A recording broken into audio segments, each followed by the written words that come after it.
Welcome on in, everybody. Nope. Tobin and Leroy here with you on 560 WQAM. I started to tell Marcos, don't play the intro music so we can just have like a intervention with you. With me? Oh, wow. Because yesterday you got the game bum.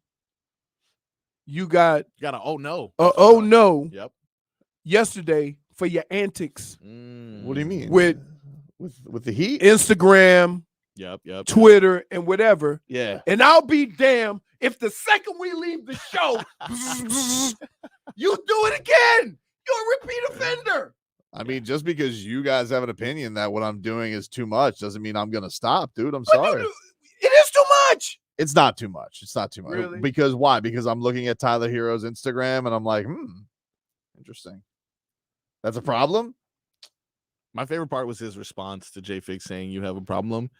Was like, my problem is investigating journalism. Then, Yes. Yeah, you're right. I do have a problem. If my problem is being a detective, then I guess I have a problem, but I don't feel like I have a problem. You know, if Tyler Herro's thrown up deuces on his Instagram, then the next slide is the city of Miami. What does that mean? What does that mean? What could that mean? Why don't you tell us what you think it means? Because I don't know. That's why I like to throw it out to the community, but I've been shunned. Because it means not why he lives here. It looks like a nice picture. It did look like a nice picture. Why couldn't it just be that? Why does it always have to have some underlying? It doesn't. That's why it's no could be with something, you. could be No. nothing. That's why I play the game that I play. And this is the problem: is that it's always something. You always draw something out of the most simple of acts from all of these guys. I mean, I don't feel like I'm doing that. I'm just, Really? I'm just finding it interesting, like we're just having some fun, baby. Just I'm not trying to be a pot stirrer. You always think that I'm up to antics, and why do I need an intervention of this? Like, does it really ruin your guys' day if I'm like, hey, what do you guys think about this? Can I just say this? A fly isn't going to ruin my day. Those damn things can be annoying. Your antics aren't going to ruin my day. But it's just ridiculous. It's ridiculous. You go too far. Okay. Wow. I see that it's spreading now. Wow. One of our Twitchers. New Fig record.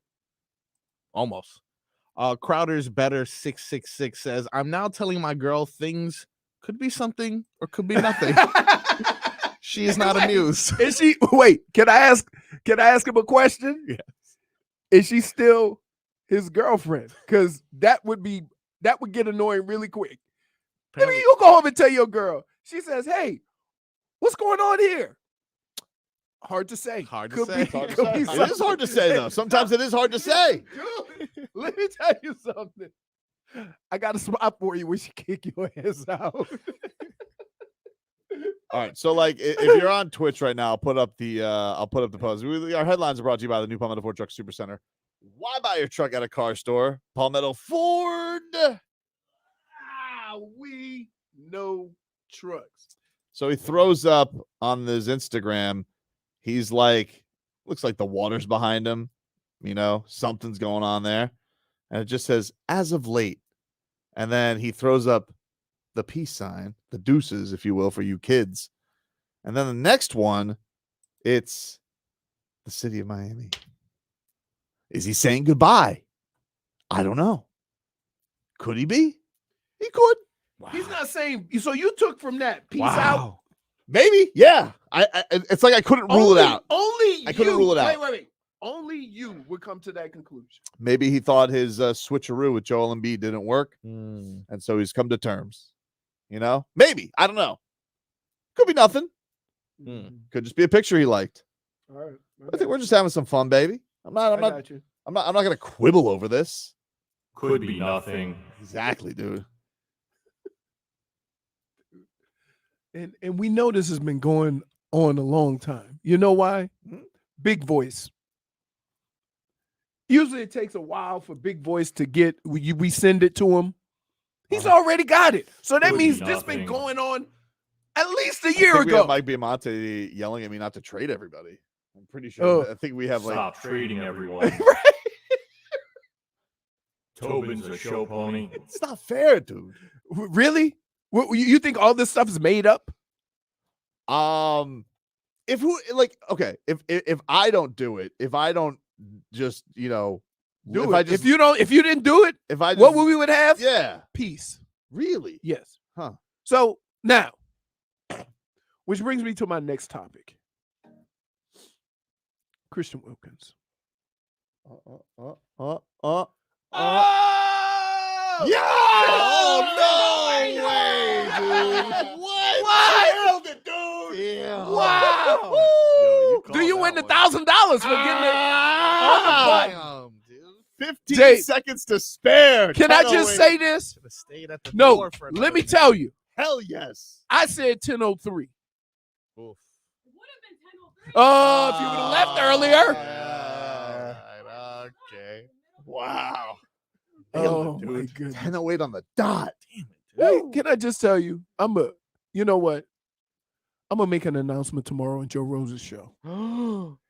Here's what the announcement is.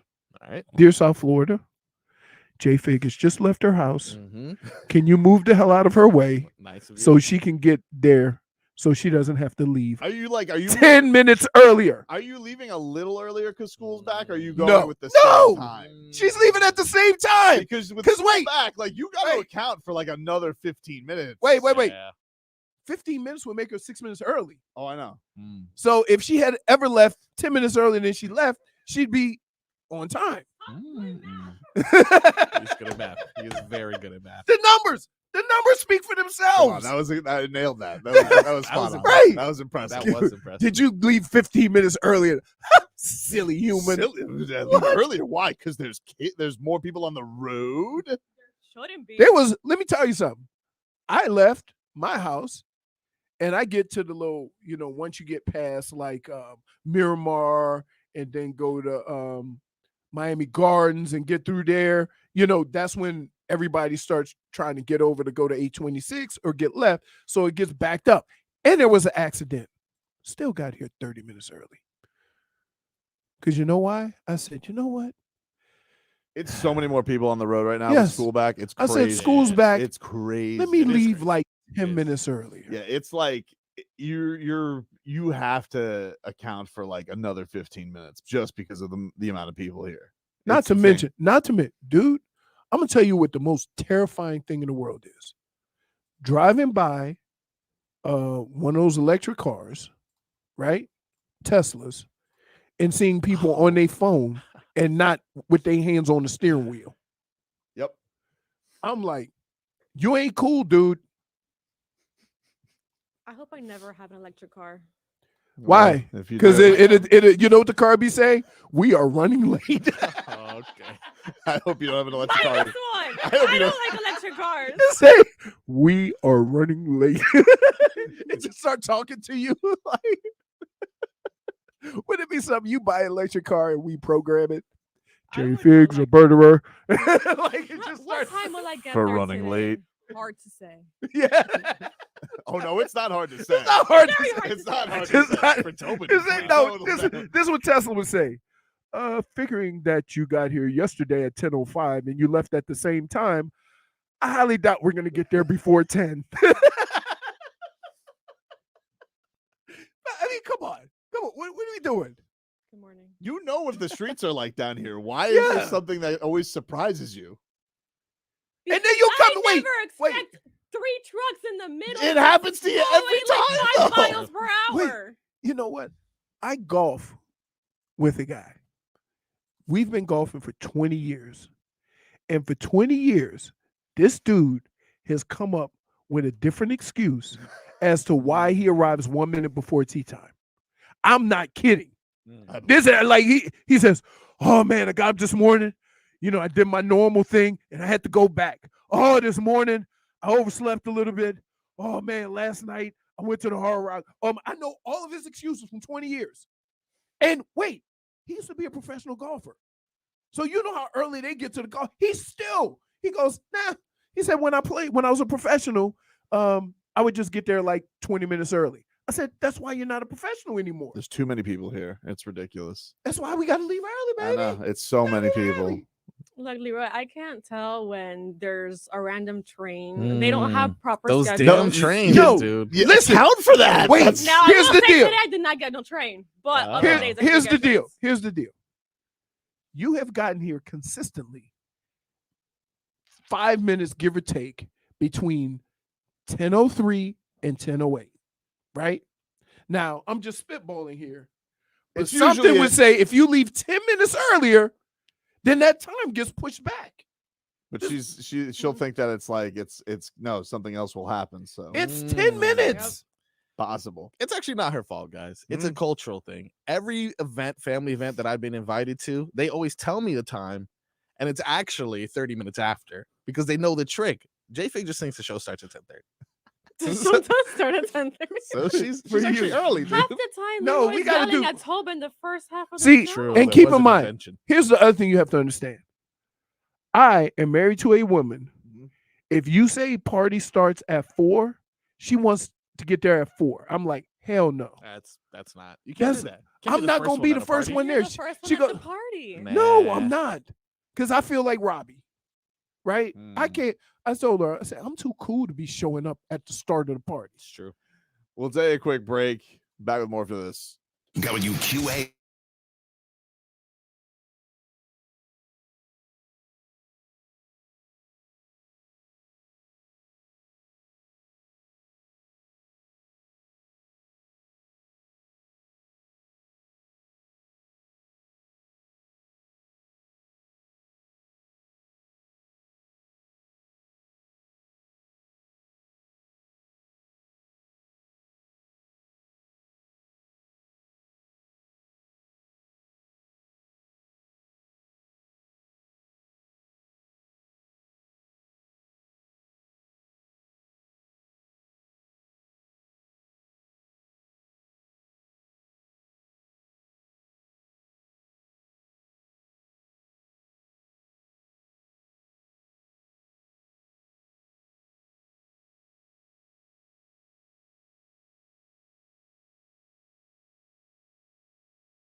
Welcome back, everybody. It's Tobin and Leroy here with you. Hey, we got you a chance to win a photo op and an autograph with Panther star Matthew Tkachuk on Sunday, September 10th at Hollywood Collectibles on Sterling Road in Chuck E. Dania. Cheese. If you guys want to enter the contest, today's text word, keyword, Matthew. Matthew. Text Matthew to 20357. Bunch of ways to spell it. Oh, well, like the player. Matthew. Matthew. Oh, see, I wouldn't have put in that second T. Huh? Matth. There's no one team Matthews. Oh, you don't know one T, Matt? Nah. he works in sales. Hey, you just pulled the Tobin. Matthew? He just pulled the Tobin, right? I don't trust a one team Matt. It's dude. Matt you. Yes. That's funny though. He just pulled. That's something Yeah. you would do. That's something you do. You don't know what Matthew, team Matt text Matthew to 20357. Your name is in the rink. If you don't win, go and you still want to go to the event, you can get more info at HollywoodCollectibles.com. It's a text contest. Message and data rates may apply. Now is Tkachuk? He's American, right? Yes. Because the French spell it like Teron Matthew. Oh, like with a IU. Yes, correct. Yeah. So that's why I asked. He is American. I think he's from Arizona. Scottsdale, Arizona. Yeah. Which is weird, man. One of the best players in hockey. Does dad is play for the Coyotes? from a desert. Oh, Really? I forgot. Yeah, Kachucks are all over the NHL, The right? Kachucks are a legendary name. Yeah. Got a couple guests hopping on today. Jorge Masvidal, of course, UFC Ooh, great. What time? I got to get my. 12:30. 12:30. Alright, He's I gonna gotta come on. He's got his on card the coming up in top. Jacksonville, so he's gonna stop by the show today. And Malik Rosier, former Canes QB, he's gonna be doing our post game. So we'll talk a little Canes opener as the Battle of Miami gets going Nice. with Blaine Gabbert's brother being really The disgruntled. last battle of Miami Didn't go great. didn't go great. Didn't go great. So this is a different type of battle of Miami. Yep, didn't go great. You're like with the way the last 3 seasons, I'll be curious to how he's closer to it than we are. But the way the last 3 seasons have gone, right? You notice that there's not as much trash talk about what the U's going to do, right? More people are sitting back and saying, let's see it. Yes. And I think that's a good thing, because if the season ends up being good, you can enjoy it more. If your expectations are too high, then maybe you watching a team that actually does overachieve with their talent, and you never got a chance to enjoy it because you expected something that wasn't reality. So I can see what you're saying. It's like going into a movie with no expectations. Right. And you go, pleasantly surprised. I get you. Right. But that's, and I think it's just fans everywhere just going into a season, because did we think when Flores came in that this team was going to be what it was that first year or even the second year, right? With the first year they were terrible. I know, but still, what did you think? You thought, oh, we got a new coach, got Tua. I mean, he got to his second year or his first? They got to his second year. Yeah, his first year he was doing Fitzpatrick with a little Rosen in there. Right. Who else did they start? I feel like somebody else was in the mix there as well. One start. Cleo Lemon. Maybe. Might as well have been. I believe that was the year that Ryan Fitzpatrick led the team in rushing. Yeah. Let's not talk about that. A terrible year. Yes, I got you. A terrible year. Right. But so we'll talk a little Canes with Malik coming on up. As far as the Jonathan Taylor watch, today's supposed to be deadline day with these two. I mean, it's not really it's just it's a deadline the Colts put up. Really? Then let me ask you a question. Yeah. You think anybody is taking a deadline that owner gives seriously? I don't take anything he says seriously. Right. He's a wild card. He's a loose cannon. You don't know what he's going to do. Exactly. But Barry Jackson, as of this morning, says Dolphins and Colts remain in discussions on Jonathan Taylor trade. I do not know what will happen in terms of what the Colts will ultimately accept. Everyone would just be guessing. Fluid situation. Today's deadline for a resolution, only a loose deadline. Now it's loose. It's a loose deadline. Right. It wasn't loose last week. Yeah. It's loose when a deal's not done. Right. Right. It was just a starting point. But here's the problem. The Dolphins have a bigger issue at hand. And I saw this playing out this way. And it sucks because I don't know if Christian Wilkins has any recourse because he's not that guy, right? He's not the guy that's going to be in the media, or he's been the company guy. And what I tell you about company guys, they get run over all the time. And what happened is Christian Wilkins, they haven't, come up with a number yet. They're still negotiating.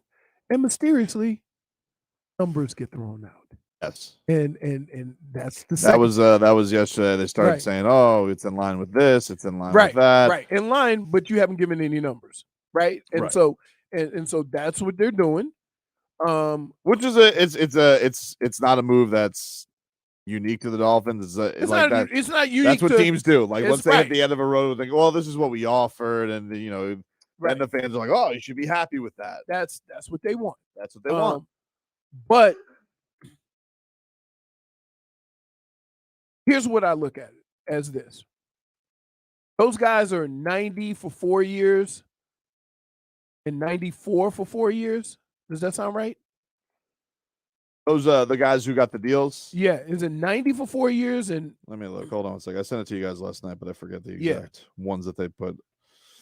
Tobin, you have a problem. I wonder who sent that. Okay, so this was from King of Finland, who was quoting Marcel Louis-Jacques, who's Dolphins ESPN reporter. Right. Says, no big secret that Wilkins has an offer on the table from the Dolphins. I'm almost confident enough to call it a final offer from Miami. The ballpark is right in line with what other D linemen have been paid. It's not at Oliver money. It's right in line with Jeffrey Simmons and Dexter Lawrence. I think it's a situation where Wilkins' team wants to set the market. For reference, Simmons' contract was 4 for $94. Lawrence's was 4 for $90. Simmons got $60 million guaranteed. Lawrence got almost $50. Okay, so that's 4 for, and so what we're saying is this: that's 23, 22 and a half, 22 and a half a year. Okay, which is about what the franchise number would be next year. Right. So, but here's the kicker. So, if Christian Wilkins were to take something similar to that, we don't know what it is. When he says in line, see, here's what you need to understand, right? Because they're probably saying to Christian Wilkins, "Oh, well, your sack numbers aren't as good as this guy's or this guy's, so we can't give you that much." But it's going to be in line with what those guys got paid. Okay, that's fine, that's great, but we're talking about a couple of $1 million here and there, right? Here's what happens. Say if they gave him 4 years, $100 million, and gave him $50 million to sign. Here's what you need to understand, and this is everybody. And in 2 years, they're going to redo his contract because they're going to need space to sign other people. Right. So both sides need to understand that every person, that has come here and signed a big contract, everyone has redone their deal to make cap space. Yeah, it's always like the maneuver. That's what they always do. From the Dolphins' perspective, you can do it because you understand that in a couple of years, you're going to ask him to restructure his deal. And from Christian's standpoint, you can also do it because you understand that even though I'm getting this, it's still the guaranteed money. So go $55 million, guarantee $55 million. Who cares? Because in 2 or 3 years, they're going to come to you and ask you to renegotiate so they can sign somebody else. So, I don't understand what the issue is between either one of these guys. I don't understand why, but I'm telling you, the bleep is going to hit the fan if they go out and get Gay and then give him a big contract. Which they will. So if I'm Christian Wilkins, now, don't go to Christian Wilkins and tell him, well, we got all these guys we got to sign next year, or we're trying to get Jonathan. No, don't do that. It's part of the thing with the Sealer contract that kind of made, and I'm happy Zach Sealer got paid, don't get me wrong. I love Zach Sealer. But it's part of what kind of makes you raise your eyebrow, because it's like, oh, we don't take care of our own. No, we took care of somebody just now. We paid Zach Sealer. you know? Right. Which is great. It's great for Zach Sealer. It's a great story. He deserves it. He deserves he was it. Like, he was woefully underpaid. Here's what sucks about the conversations that we're having with Christian Wilkins. That we're going to start nitpicking and talking about other people's salaries on the team who all deserve their money. Mhm. So I'm not having this conversation to say so-and-so got too much or this person got too much or this person got too much. Now, here's the other thing. I wouldn't be surprised if more room is made at 4:00 and then Christian Wilkins signs tomorrow. Maybe. Right? It's all a possibility. Mhm. And then the deal's done with Jonathan Taylor also. I mean, if they could get somebody to like take Agba off their hands or something like that would definitely open up some space. I tell you what. But nobody's going to take him. No one's going to take like Cedric Wilson. Like these are guys who make a ton of money, but maybe aren't going to be the biggest contributors. And I feel bad for Agba because here's why. It ain't nothing he's done. Mm-hmm. It's just a change in defensive scheme, right? That's it. That's the only reason why this is happening to him. That being said, I don't like when the team comes out when the player hasn't been very vocal. And it goes to my point that the squeaky wheel gets paid and the company guy gets run over. And is there a bigger company guy than Christian Wilkins? No. That's the only part that I have a problem with. He's done everything that they've wanted him to do since he has been drafted. He is one of the leaders on the team. He's one of the top 3 players on your team. Mhm. And as far as importance, and you can tell with them 2 guys out, how the run game was affected for the other team. They ran all over you. Well, it's funny because like you look at, let's see, Lawrence last year and Simmons probably together about 120 tackles between them. And that's what. And Wilkins had 98 by himself. Now, yeah, they're going to nitpick. They're going to nitpick 7.5 each. Okay. It's not like double digits. Not Quinnen Williams. No, I understand that, but here's. I don't like when teams pull numbers like that to discredit a player when you more than anybody know damn well his importance to you. Right? It's a low rent move. It's a low rent move to say, well, those sack numbers aren't as high as the other guys. Meanwhile, the guy had damn near 100 tackles, which is unheard of from that position. He had 16 tackles for loss. Yep. Which is it leads everybody. Now it's what both of them had combined. Right. So think about this. What's the difference between a sack and a tackle for loss? One, it's a quarterback, one can anybody. Right. It's still in the backfield. Although there is a demoralization to a sack. I know, but think you know what I'm saying, dude? But just think about it. The reality is why are you being discredited because you have 16 tackles for loss but only 3.5 sacks? And the other guys have 7.5 sacks and only 16 tackles for loss between all of them. Who's being more disruptive? What about the pass hurries? What about all the times you see Christian Wilkins just in the backfield as a menace? Don't discredit what he's doing. Yeah, and you can't run on him. And when you do contract negotiations, especially if a guy is not vocal and he tries to be the company man and he tries to do everything right by reporting to camp and practicing and getting his work in front of you, and then you turn around and discredit him. Well, that's the thing. This is the one thing I hate with fans when it comes to this stuff is like, what has changed over the last 3 weeks? Because 3 weeks ago we were all like, pay Wilkins, pay Wilkins, pay Wilkins, pay Wilkins, and now it's like, greedy. You know what? Like, you know what changed? They put the numbers out there. Because he's not. It's like, let's be real about it. Christian Wilkins not going to hold out the season. He's going to play. I'm telling you, he's going to play. But like, what is like?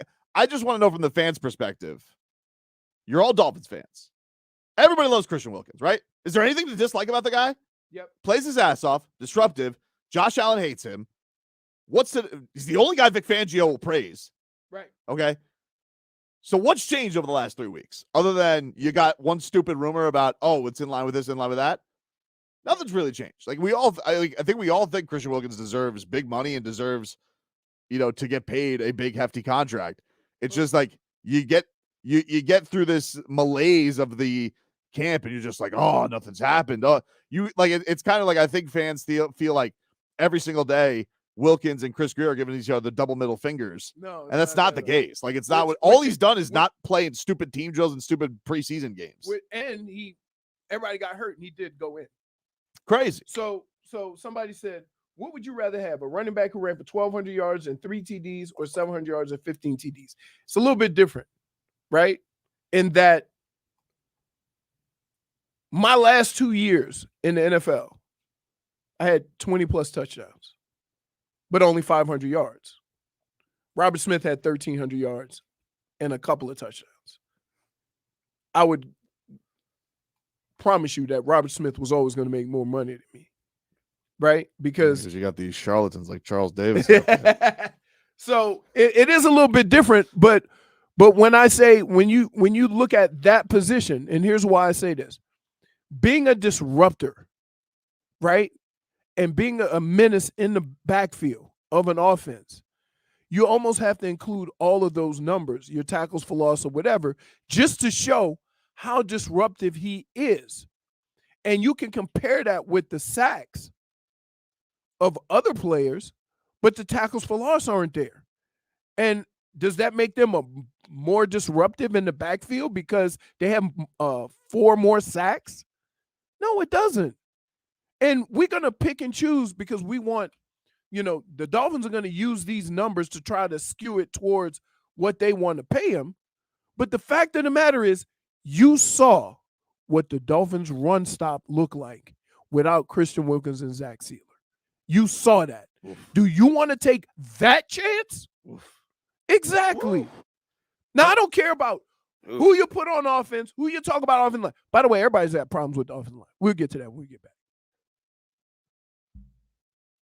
Previously on Tobin and Leroy. And I'm going to be nice about it. That's a great run by Leroy Horde like he's had before. But if that's Robert Smith, it's 6 points for the Minnesota Vikings, most likely.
Welcome back, everybody. Tobin and Leroy. I'll take the -1. -1. Let me just say this. Here's what happened. So I was talking about how I like making people feel uncomfortable. And it's when I say things, it's because they have something inside of them that makes them feel uncomfortable. I said, but I'm not that guy. Like I don't try to like hurt people or whatever. It's all in fun. I've always been that way. I don't have it in me. That's why I've never like slipped and oops on because I don't know how to. And Tobin responds, Chuck. No. What you said was, as much as I talk, Marcos, this is Leroy Horde. Yeah. As much as I talk trash, I've never gone too far. That's exactly what he said. I will say that. And Okay. to which, before we got off the air, I go in, Chunky 52 thinks otherwise. Okay. Yeah. I mean, come on. All right, but wait, let me ask you a question. Did I lie? It's not nice. Okay. That's No. so mean. Okay. Dude, it wasn't here. Can I just say this? Yep. It wasn't that he was chunky. It's Okay. the uniform. It was the uniform. That's why I said, and I specifically said that. Like, dude, if you're gonna have that body, don't be going out there with a sausage skin on. Skin? Yeah, you look like a kielbasa out there. Like you couldn't even walk. Never goes too far, though, Never. No, So wait. saying that he's in Never goes synthetic too far. casing isn't Wait. going too far. Wait, was I wrong? Moving on. See? Thank you. He don't want to agree with me because That's not Like- nice. Hey, you want to get your hair cut by the Canes and Finn's Barber? We've got a chance to freshen up your look with Steven Rivera, the barber to the athletes. You can enter now. Go to WQM.com/contest. First notable cuts. The Miami Dolphins. they According. say Chunky 52 say keep my number out of your mouth. And I got another message. Little for easy Chunky on that, 52. buddy. Hey, XL, not medium. That's it. If you fat shame Tua, you know what's going to happen. Oh. Get scrappy. I have fat shame too. I know you haven't, but Ryan Clark has, and he felt the wrath. Yep. Little easy on that, buddy. Adam Schefter tweets, the Miami Dolphins are releasing Oh. running back Ahmed. Myles Gaskin. What? Released. Damn, I didn't see that coming. Myles Gaskin, so that means they're keeping Ahmed. It seems like Ahmed has earned a job. Wow. It was a toss-up between those two. That's right? not He had a really good preseason, Ahmed. So I feel like You he got can't say more it. You can't- Gaskin, but I think it's like when Ahmed started playing well, they stuck with Ahmed and they never went really back to Gaskin. You know what I mean? So they kind of wanted to see something and they saw it and they kind of just went with it. Could be one of these things too, like maybe a Myles Gaskin is like, hey, this Jonathan Taylor thing happening because can I go look for another job? Could You be. know? Like I don't want this hanging in the balance. I mean, but here's the thing that sucks about being a running back. Where you gonna get another job? well, that's a good point. Well, if you're a cheapskis running back, I'm sure someone's gonna pick him up. Like Myles Gaskin doesn't make a lot of money. Very small, though. 5'9". Yeah, small guy. Very small. Not a bum though. No, not Pretty at all. good. Actually, yeah, not at all. I think the all the running backs kind of fit that mold nowadays, and there's only a handful of running backs that have a bruiser, and I think more teams are looking for that, right? Just somebody that 4-minute offense at the end of the game, you can just pound it, right? A guy run through arm tackles because it's going to be 8-man boxes and stuff like that. So yeah, I mean, what's crazy is, speaking of Chunky 52, guess where Ezekiel Elliott is? Patriots. Yeah. I knew that. All right. Everybody thinks it's gonna be so great, but let me get you. Let me. No, take it from me. Let me No, learn it's you- not. Let me learn you something. It ain't. Plus, You- they got Mac Jones. Dude sucks. But wait, you want me to tell you why? What? Because Ezekiel Elliott can run for 300 yards one week and get 2 carries the following week. I lived it. Yep. That's what they do.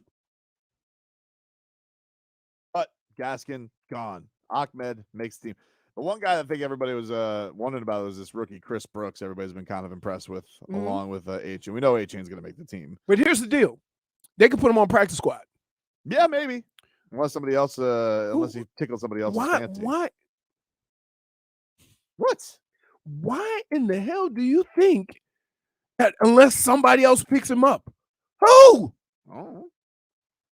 Like the Dolphins traded a guy we didn't even know was on the team. Oh, Feeney? Yeah. Yeah, he was like the guy from the Jets with the mullet and mustache, but dude was getting no snaps, like no action. Which is crazy because they gave him $3 million. $3 million, yeah. Here's how that here's that, and I wanted to get to this before the break, but I'll do it now.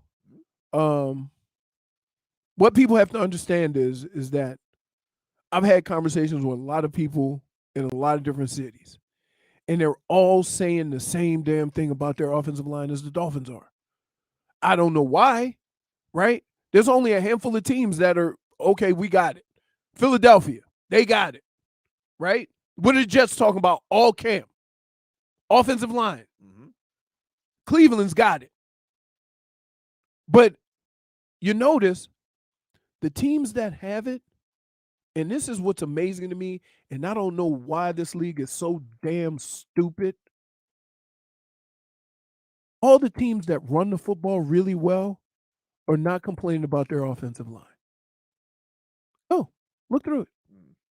Go look through it. Philly, one of the best in the league. The Browns, one of the best in the league. Tennessee, one of the best in the league. Right? Baltimore, one of the best in the league. Pittsburgh, one of the best in the league. And I don't hear them talk about offensive line like everybody else is. Yeah, a lot of teams. Why do you think that? I would say basically every team in the division right now has a big offensive line. It's the Jets. It's certainly been a big thing. Bills, Patriots. It's every team in this division right now has been talking about offensive line help. But why is that? Because those teams don't run the football. That's why. Well, their quarterback runs. Oh, unless he decides to change but his ways. Baltimore's a really good running football team. Their quarterback does run, but they established the run with a running back before it even gets to that point. Barrett Jackson. Of course. Here we go. Dolphins cut rookie center Alama Uluave. Oh, no. Dolphins could put him on practice squad, but without Chicago-bound Dan Feeney and Uluave, there's no clear backup center. Liam Eichenberg played backup center in May and June. Here's what I would tell you, and I've said this 1,000 times. Usually your left guard, sometimes your right guard, but usually your left guard can also play center. So those three guys play substantial amount of time at center. So if they have to bring, it's like a utility player in baseball, you have that in. You usually have a DB who's a utility player, can play some safety, can play some slot, and then you have a guard that can play some center. And so you have the numbers and the bodies to do it. Just because we haven't really seen it being done doesn't mean they don't have a plan for it. What if Eichenberg just sucks though, and like no matter what position you put him at? Here's what I would say. There's a difference in sucking and being serviceable, right? When you're talking about backups, because you spend so much money on your top line players, you just need your backups to be serviceable.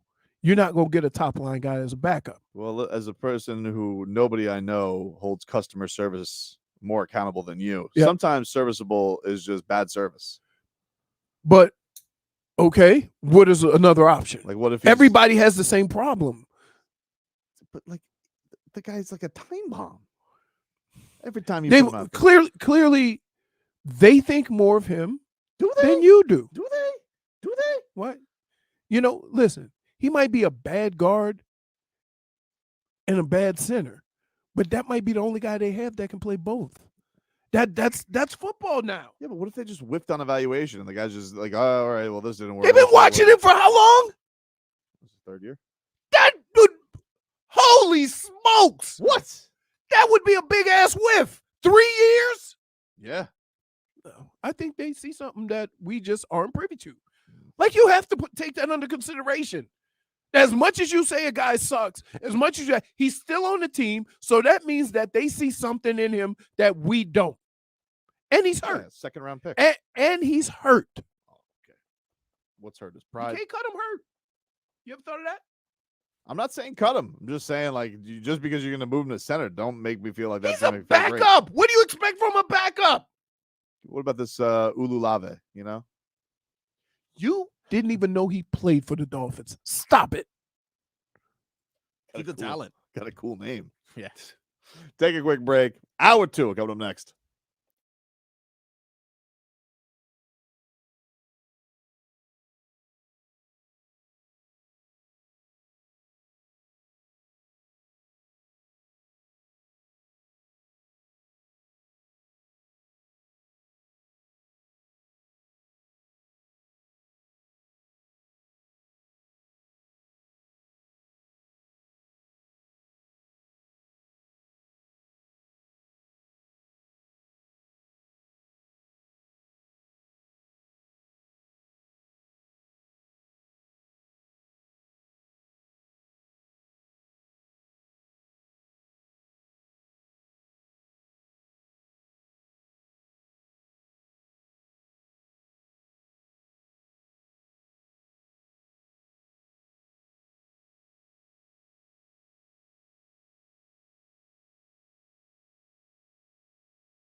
can go to hell.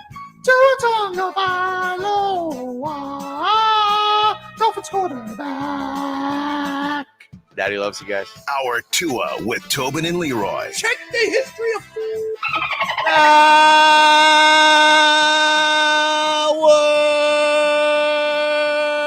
To the program message now.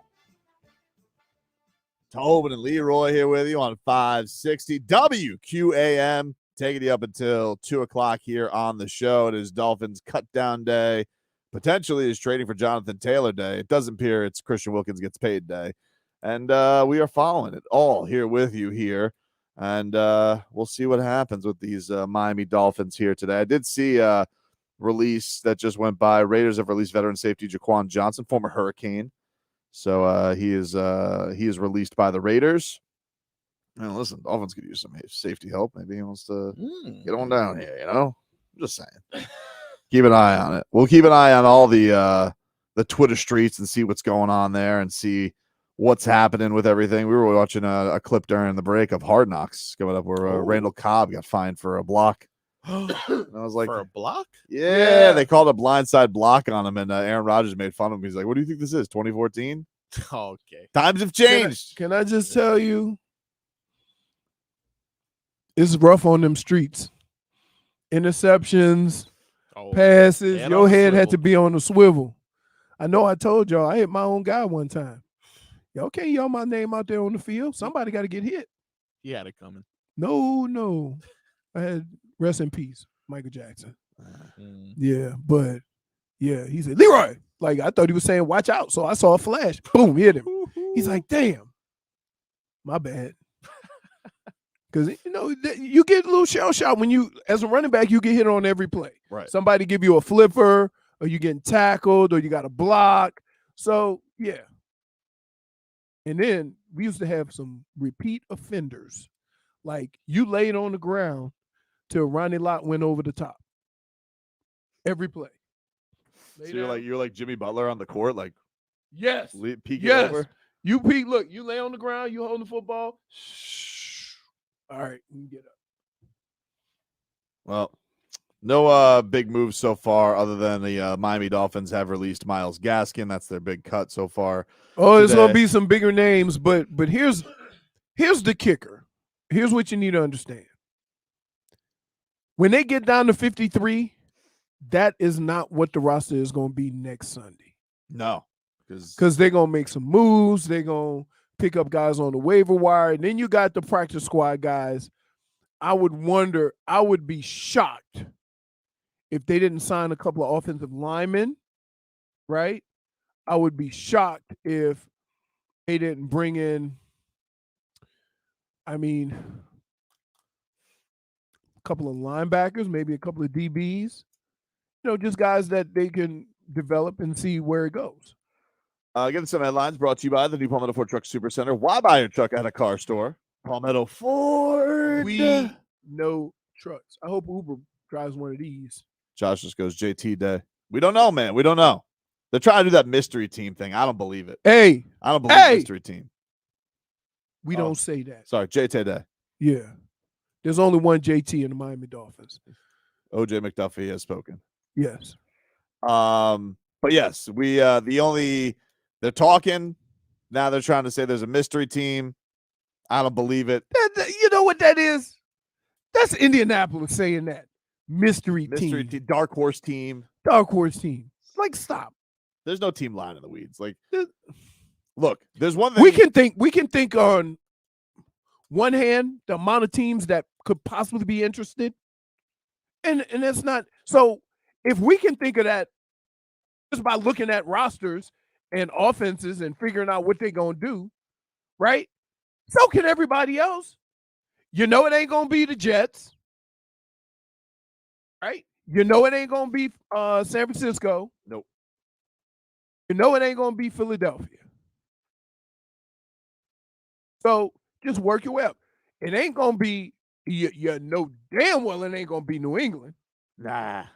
Now, dark horse, could Buffalo get in the mix? Absolutely. Because if Buffalo get a running back, maybe they're giant behemoth of a quarterback stop trying to play running back. Can't let that happen. You absolutely can't let that happen. Why? What do you care? For fun.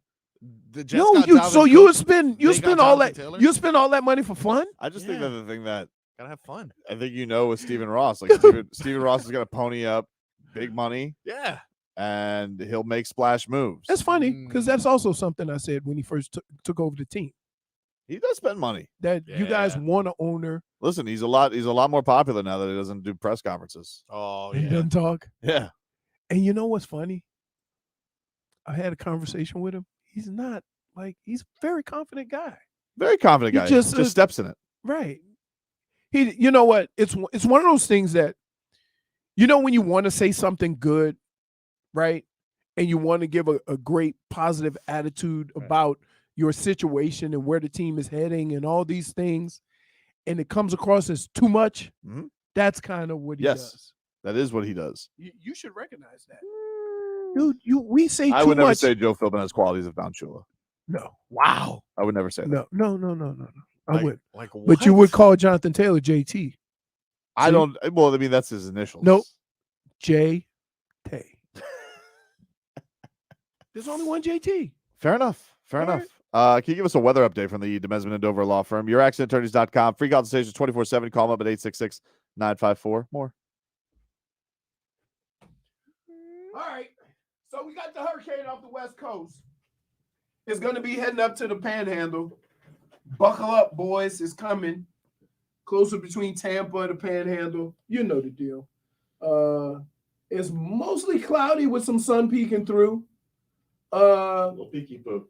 Weather is coming, as you can see the clouds. Look, clouds are coming from the southeast. See that? You mean like the clouds are moving? Yeah. If you They're moving. so. They're moving out of the southeast. They're coming out of the southeast. The plane is coming from right to left, so he agrees with me. Right? And the winds look like steady 10 miles an hour, maybe gusting a little bit more. You might get some rain because of this hurricane. The winds may pick up, but we have avoided here in South Florida the brunt of the serious activities going on with this hurricane. What's the name of the hurricane? Isn't it Franklin? Idalia. Idalia. Franklin. I think Franklin's off. No, JVig's not wrong. I think there is one that's Franklin off the off our coast, but it's way off our coast. Hold on. Leroy was shocked. Hold on. EFGHI. Where the hell did HI go? You talk about F and I. Maybe they just dispersed. Yeah. Okay. Okay. There we go. That's a great. It makes you cringe. It does. Yes. Well, don't use sexy voice on radio. Okay. I did it. Yes. No, you were very intrigued by it. Yeah, you're It's such an odd. It was like, huh? Yeah, everybody looked up like, whoa. Okay. Take a quick break. Back with more after this.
Well, imagine as I'm All right, welcome back, everybody. Tobin and Leroy here with you on 560 WQAM. Taking you up until 2 o'clock. Get to a training camp update here brought to us by Miami-Dade County Public Schools Technical Colleges. Enroll today in one of their over 60 Miami-Dade County Public Schools Technical Colleges affordable training programs and get fast-tracked to a financially rewarding career in 1 to 2 years. Convenient day and evening classes give you the flexibility you need while you learn. Go to careerinayear.com and get there. When is training camp officially over? Is this the official end of training camp when everybody gets cut? No. When do they consider training camp is done? over when you break camp. So when you stayed the 2 weeks, and then when you got back probably after the last preseason, they broke camp. So this is like this is what, just still preseason? Preseason. It's just preseason, but you break camp. Usually I think we would break camp after the third preseason game, and you make that last week like regular, like game plan, weightlifting, you know, very normal to your regular season, what you're going to do during the regular season. It's either after the first week or the second preseason or the third preseason game. But keep in mind, we did preseason far away, like an hour away up north. I can't think of the name of the college, but a lot of people would travel. Like the Saints were in Wisconsin. Well, they're practicing much later today. I guess that makes Vic Fangio happy because he says he's not How late are they practicing? Says like 2 o'clock today. I mean, that would suck. About to practice and then after practice to get cut? That would suck. They got to finish cuts beforehand, yeah? Oh, no, you'd be amazed. One more viewing? Body. Oh, my At this God. point, it's just bodies. That's rough. Yeah, that's I think what it's I'm 4 saying. o'clock, right? Cut them in the morning. Well, McCoachin's target at 3:30 today. I got to think they're done. That's by then. after. Nope. You get one more day out of you. Oh, my God. Because they'll tell them, hey, you practice one day, you get the whole week. They'll pay you for the whole week. Really? Yeah. Well, we do know Myles Gaskin. He is not going to be at practice today. He was let go by the Dolphins. Probably the most notable name. There was a rookie center who they let go of. But for right now, it is. Call him ooh. So that's what we're waiting on right now. I would like to get some news. What do you think the biggest name will be cut? I think they really. You know what? You can say what you want. Wide receivers. You can say what you want. I think they really like Agba. I do. No, I don't think Agba was going to get cut. I think you get traded. I think you get traded if anything. Cut. It's probably going to be one of the wide receivers. Like I would think they're going to be Chosen or Craycraft, even though they know they love him. They love Cray. No, well, see, here's the deal. Craycraft is a really good special teamer. Yeah, I don't think he'll get cut, but like that's where I think. If we're talking most notable names. I would say that it, like, you know what sucks about football? Remember the big deal they made about bringing in Chosen? Yeah, I think it's him.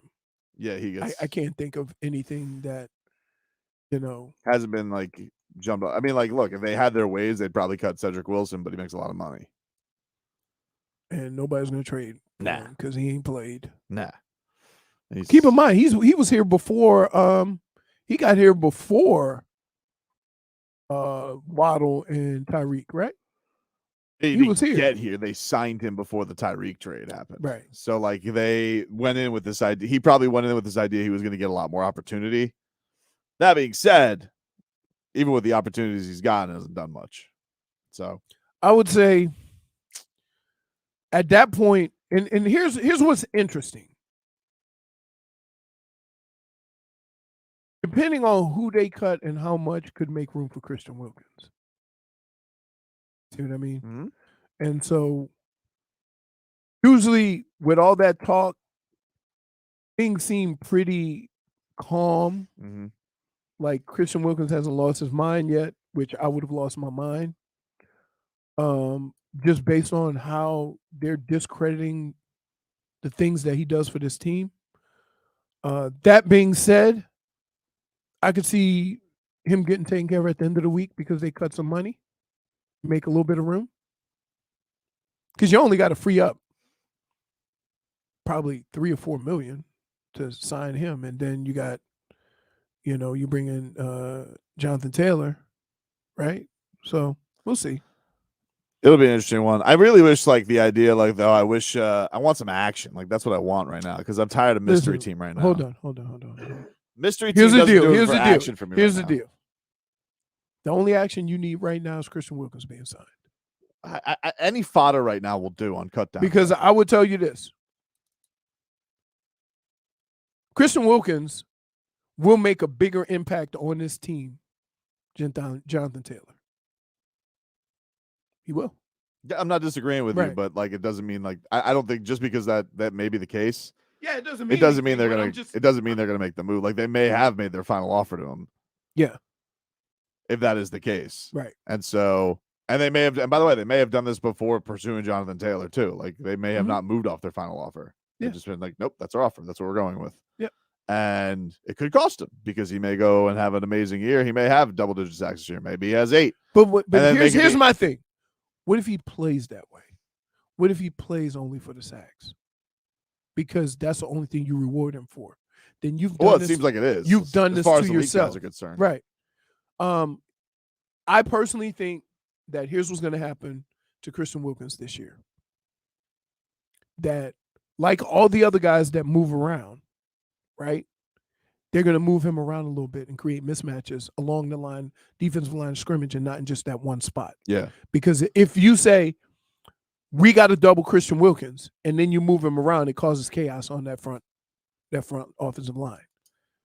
And so that's where you have to go. And so I would say early on in the season, he's going to have a lot of success if they move him around because they haven't been up to speed yet. Then as the season goes on, right, then they'll start game planning for his movement. The same way they do Chris Jones, the same way they do, I think they move Quinn a little bit, right? But that's what you do. You take your best players, you create mismatches. They haven't done that with Christian Wilkins, and he's still been able to do that from one spot, getting double teamed damn near every play. Yeah, he's been great, man. Listen, you're not gonna get much argument from me. I think that the only thing that it really can be though is if he is at a point though where he's asking for the number 1 defensive tackle money because I don't think he deserves that. I don't think he's. No, we agree on. We agree on. He's not here. I don't think he's a market setter. He's not Chris Jones, right? I would say the difference between him and Quinnen. What's Quinnen's last name? Williams. And between Quinnen Williams and Chris Jones is that he does more stuff on a play-by-play basis than they do, right? So one of the biggest problems with defensive tackles is they take a lot of plays off because they're always getting double teamed, triple teamed, or whatever. Sometimes they take plays off. It's fine. We understand that that's football. Yeah. He never takes a play off. That's true. He never takes a play off. He's a team leader.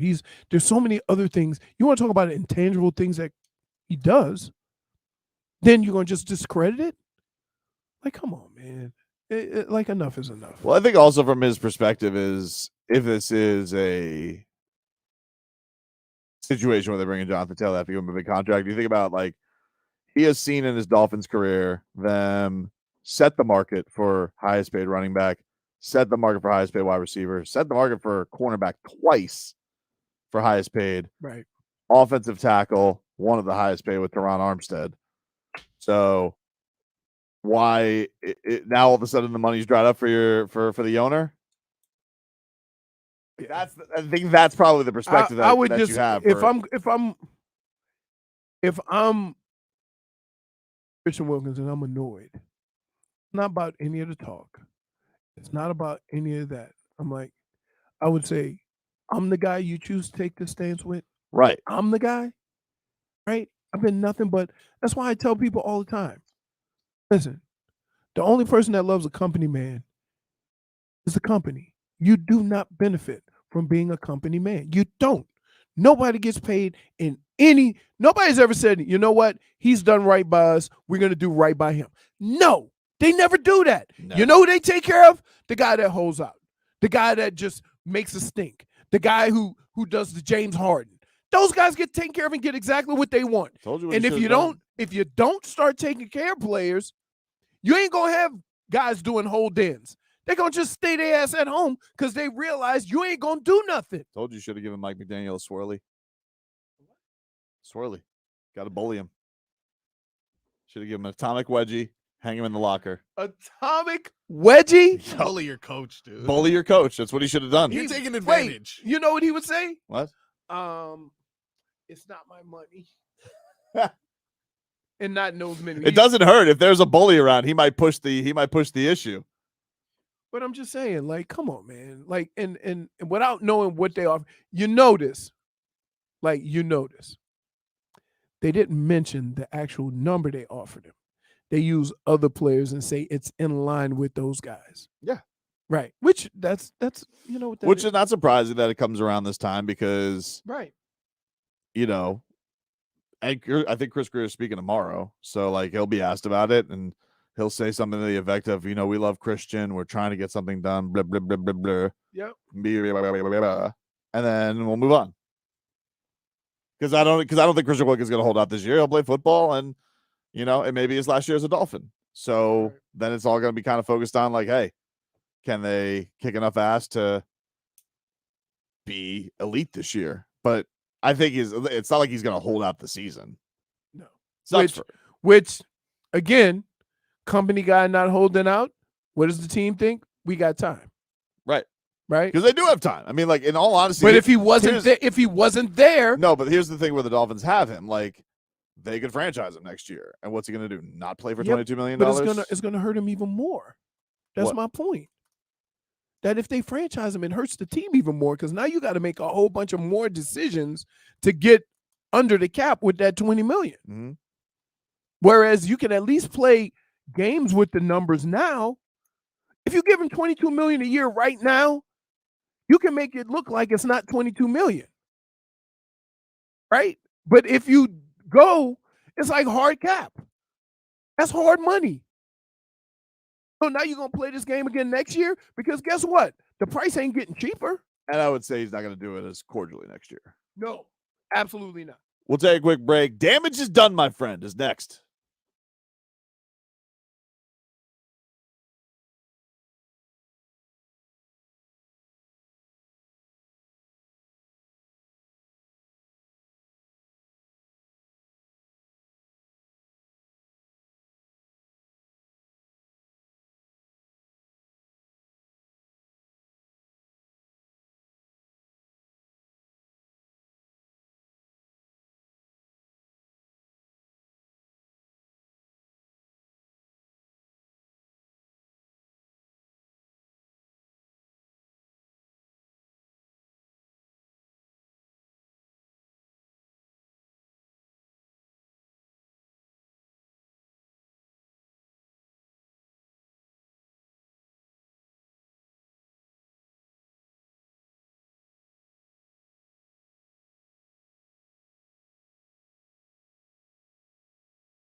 DWQAM. And we got a chance to win a photo op and an autograph from Panther star Matthew Tkachuk on Sunday, September 10th at Hollywood Collectibles on Sterling Road in Dania. To enter the contest, text the word Matthew to 20357. That's Matthew to 20357. And your name is in the ring. If you don't win, still want to go to the event, more info is available at HollywoodCollectibles.com. And it's a text contest, Leroy, so message data rates may apply. Time to get to our favorite Tuesday game. It's called Damage is Done. You familiar with Jonathan Gannon, Leroy? Cardinals head coach? Yeah, I didn't know either. Yeah. Is he related to Rich Gannon, or am I just being dumb? I don't know. Heard. But he is the How many Gannons you know? Not many. Not many. But Jonathan Gannon, they cut Colt McCoy yesterday. The Cardinals. Colt McCoy is like 87 years old. 37. But yes, he's not young. Colt McCoy been around for a while. He's been around the block. He's been being a backup QB. Yeah. Been a feisty backup for a long time now. Mysteriously end up on if the he field. And Colt, where you made a big mistake, let me just let you know, dude, is you didn't have a funny beard, because if you would have had a funny beard, you would still be around. I mean, he played for a long time. Well, listen, if he would have had a funny beard, not only would he still be in the league, but if he wasn't in the league, he would be the lead analyst on Thursday Night Football. But unfortunately, right. Colt McCoy, you don't have a funny beard, so you're not Ryan Fitzpatrick. Either way, Jonathan Gannon has cut Colt McCoy. And how could he? They're the same age? What's that? They're like the same age. Oh, the coach? Yeah. Pretty much. But the team is now going into a situation. They don't have Kyler Murray, obviously, because he's rehabbing the knee. So he's on the pup. And right now, we don't know who the starting QB is going to be, because they cut Colt McCoy. It's either going to be, I think, Josh Dobbs and some dude I've never heard of. I got to be honest with you. Clayton Tune. I've never heard of him. Oh, yeah. He's good. Well, I don't know who he is. But the point Neither is, Jonathan Gannon, you're not going to know who his starting quarterback is week one, and he'll tell you why. I'm not going to name a starter because I think it's a competitive advantage for us going to Washington. I want to see them, both go through the next 2 weeks. But I think that how the plan that we have to evaluate that and to get that done, and the team knowing the why behind it, I think they're comfortable with it, but feel good about where it's at. And I got to tell you, Coach Gannon, the damage is done, my friend. The damage is done, my friend. Colt McCoy probably left and said, "We went to high school together. You cut me."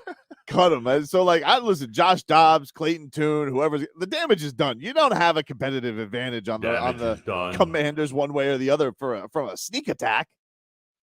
You have Clayton Tune and Josh Dobbs. That's rough. That's a rough quarterback room. I'm not gonna lie to you. All right, here's my damage. They'd be dying for Skylar Thompson. My damage is done, and you know me. I have praised everything that the Miami Dolphins have done. Yes. When it comes to, even when everybody trashed the owner, I'm like, you guys wait. You want an owner that's willing to do whatever it takes to win, right? From what he's done around that stadium, to the improvements of the stadium with his own money, to the amount of money he spends on free agents. But here's what I would say.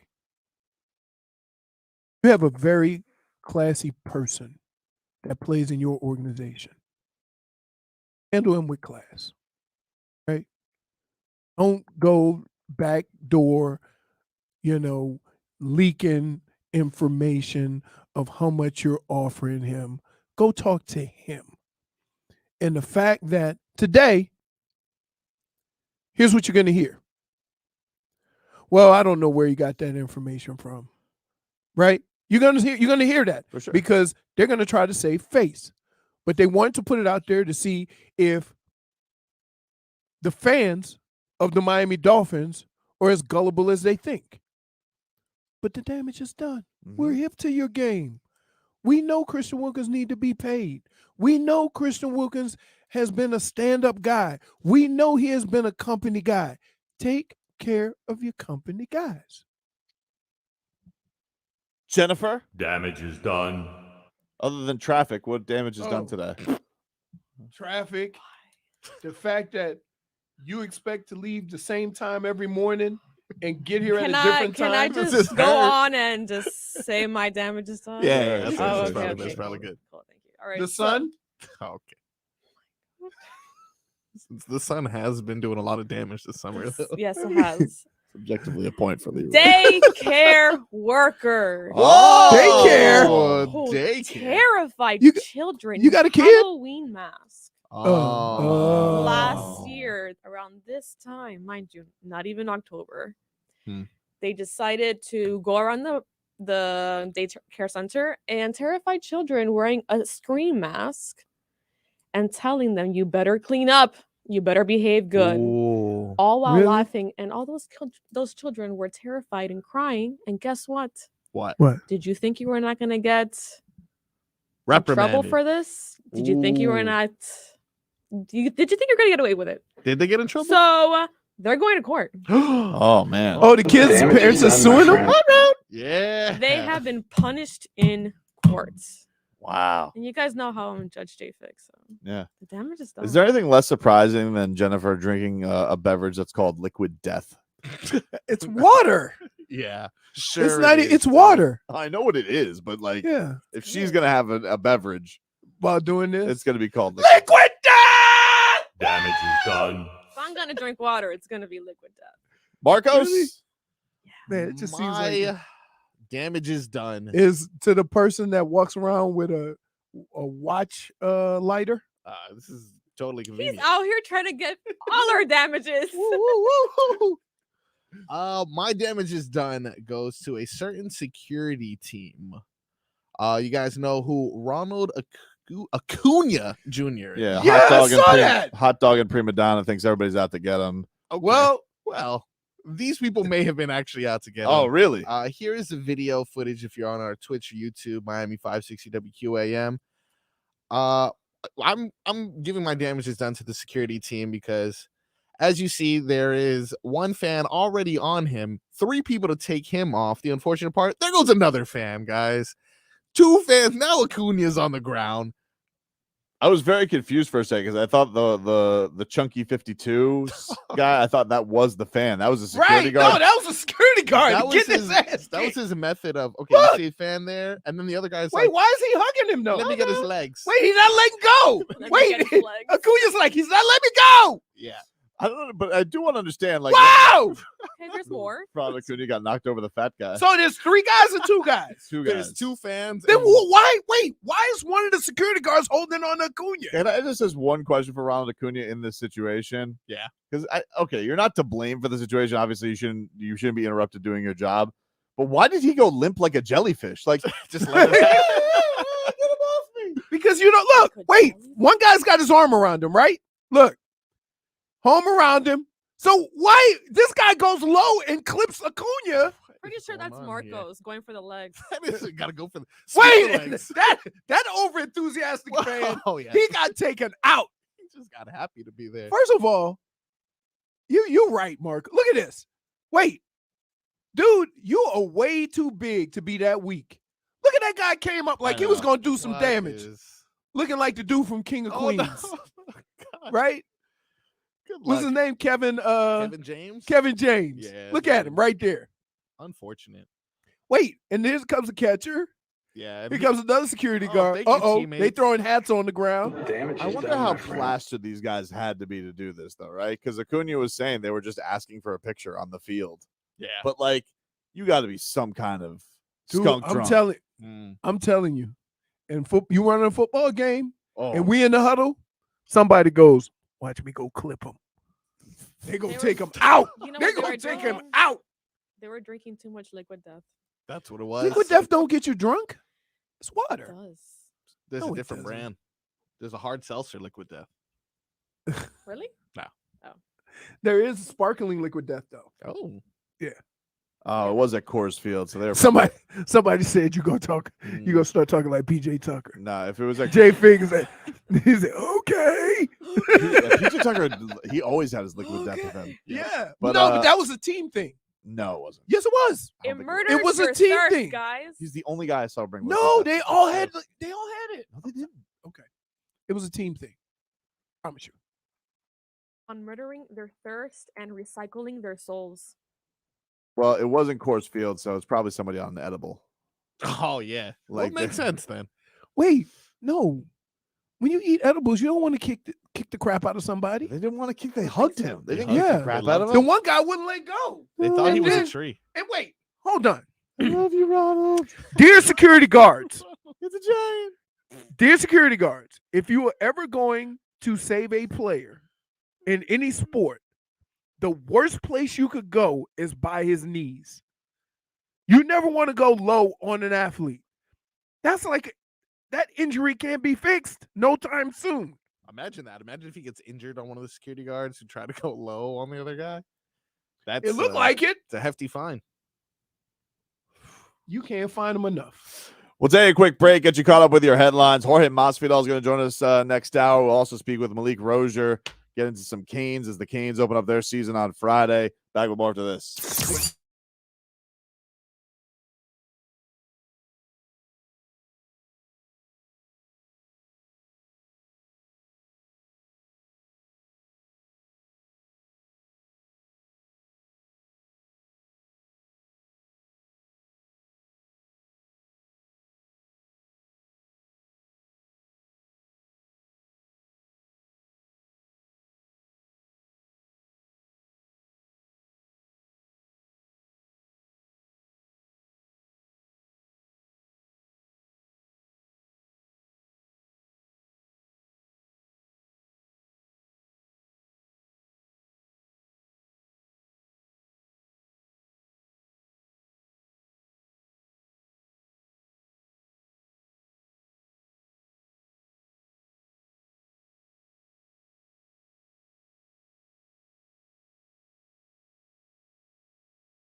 Welcome on in, everybody. Tobin and Leroy.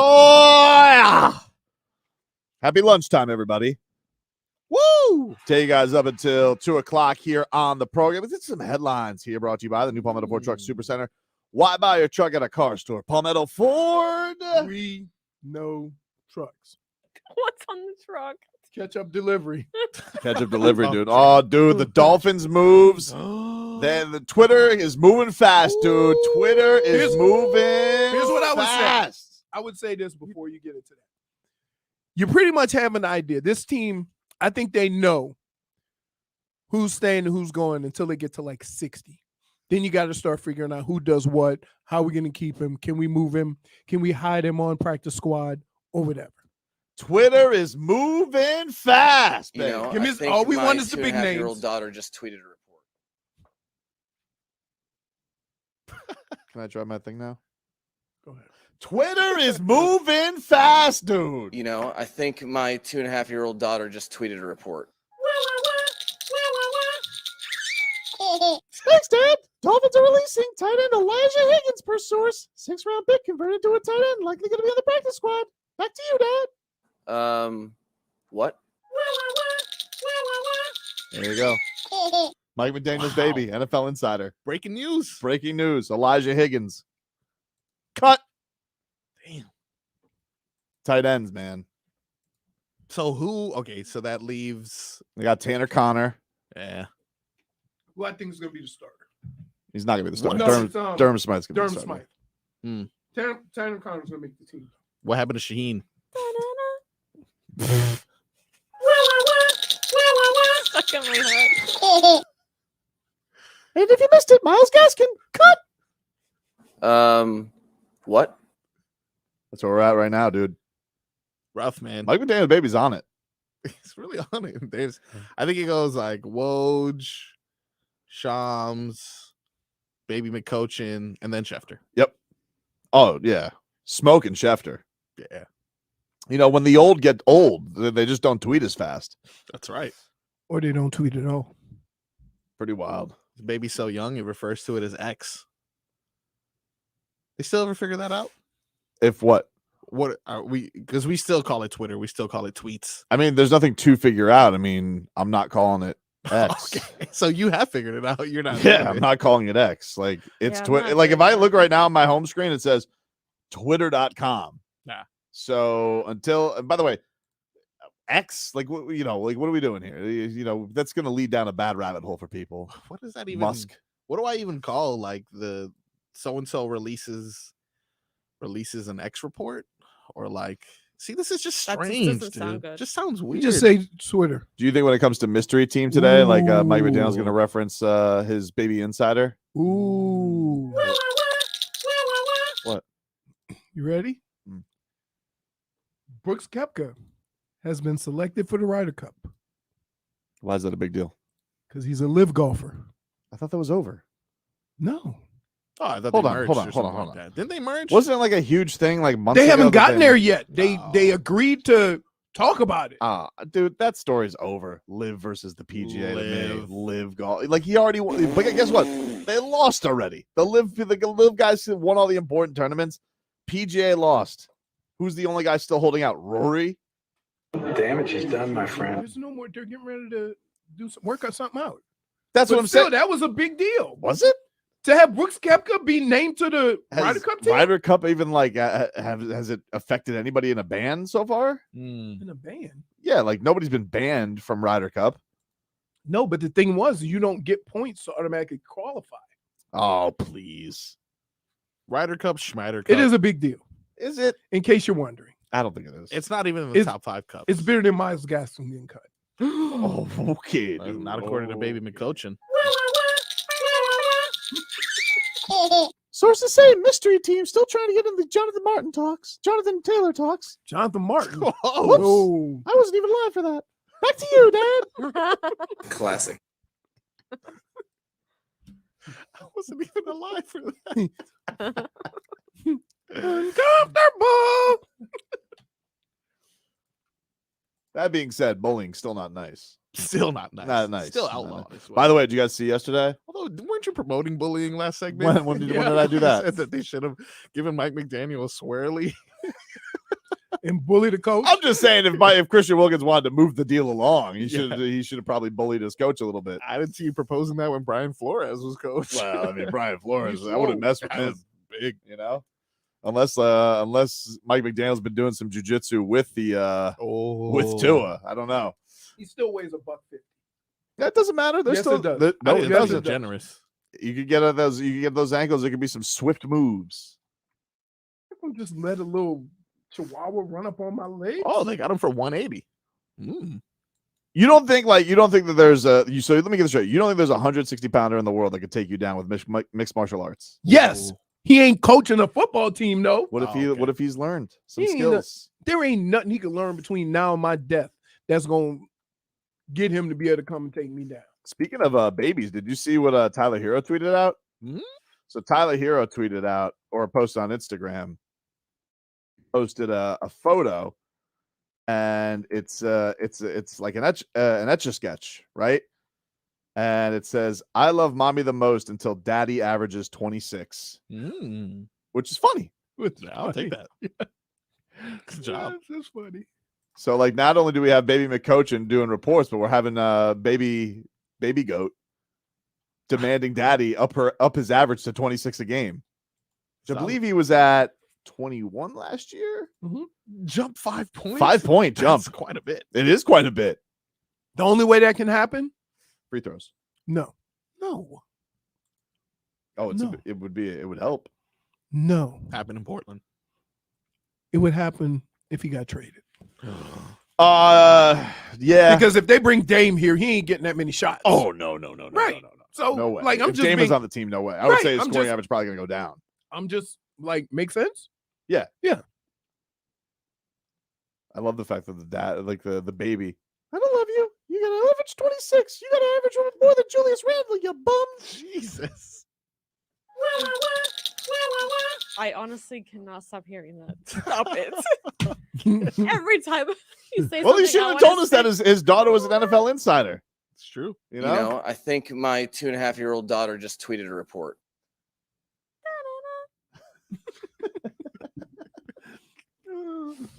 Oh man. So yeah, that's the big names today so far. Elijah Higgins and Myles Gaskin gone. Cut. That's where we're at with that. Jimmy Butler, by the way, yesterday, did you see what he did? No, what'd he do? Posted a video from his camp, J-Fig, right? Was he bullying kids? Oh, dude, these kids got the business. Oh, okay. Dunked on them. Love it. Just listen, it was money well spent, I hope, for those parents. What was it, $700 Is he like to do that? Yep. 2 foot taller than all these kids? Yeah. At Oh, least, these kids were getting destroyed. It was great. Great entertainment. Money well spent. But one of the times he did a step back jumper on a kid. Dame time celebration. Dame time? Too much. Dame time? He's been doing that a lot. Hasn't he done that already? He did that. He did do that in China, but now he's brought it domestically. Cross waters with that. Dame time. So he's still on it then. He's still. Oh, thinks he's it's gonna still on happen. it. Jimmy's still on the hot on the pursuit. Hmm, All right. Why would he do that? Why would he do that? Why would he do Can I that? just tell you What? you've gotten out of hand? How? That was Jimmy. He's messing with the kids. Dame time? Is he? Well, Is he messing Stop with it. the kids? You're the reason why. Listen, you can't text complaints if you sitting here egging him on. -1. -1. Whoa! I don't think so. Yeah. -1. You were the first one to text. This is going too far. And now you're just egging him on. No, I said, Tobin, you have a problem. Yeah. Because every 5 seconds, it was another message with something else. And I'm like, man, he needs to put his phone down. Wow. Why? And Not you healthy. going this route is not helping. Fuel in the fire. You're aiding and abetting. Hard to say. Hard to say. Waddle Baby Waddle says that was fake news. No way that baby wrote that on that dry erase board. What? There's no way. Maybe she dictated it to him, you know? Oh yeah. You know, she said, Dad, write this down.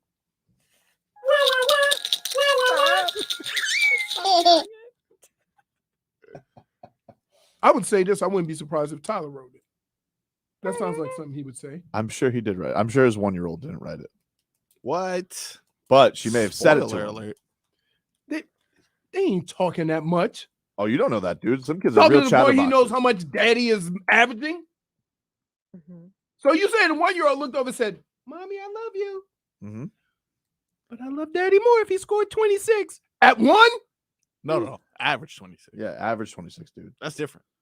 That deserves love. Still at 1? Daddy, you really gonna let Laurie Markkinen score more than you? Ooh, pulling out the Laurie Markkinen, huh?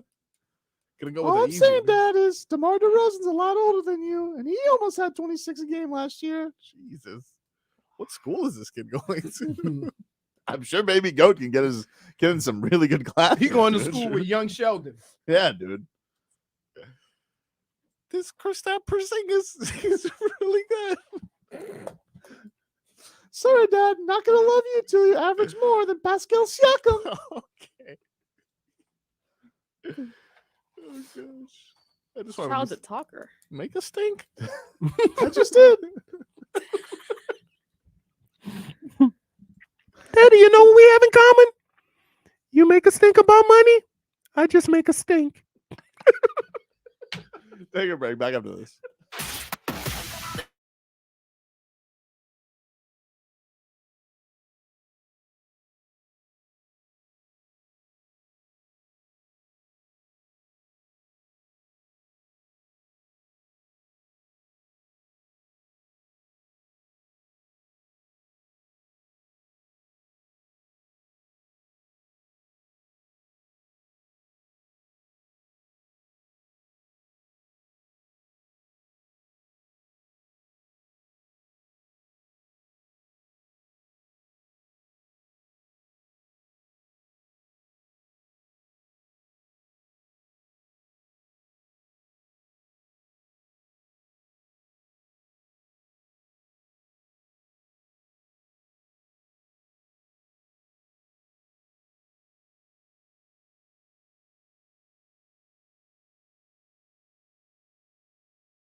Oh, welcome back, everybody. Tobin and Leroy here with you on. Are we playing this because of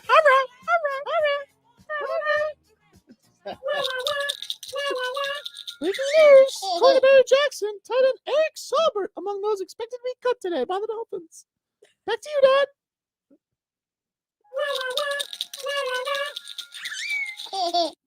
So I'm trying to think. I think there's 24 hours before you can put guys on practice squad.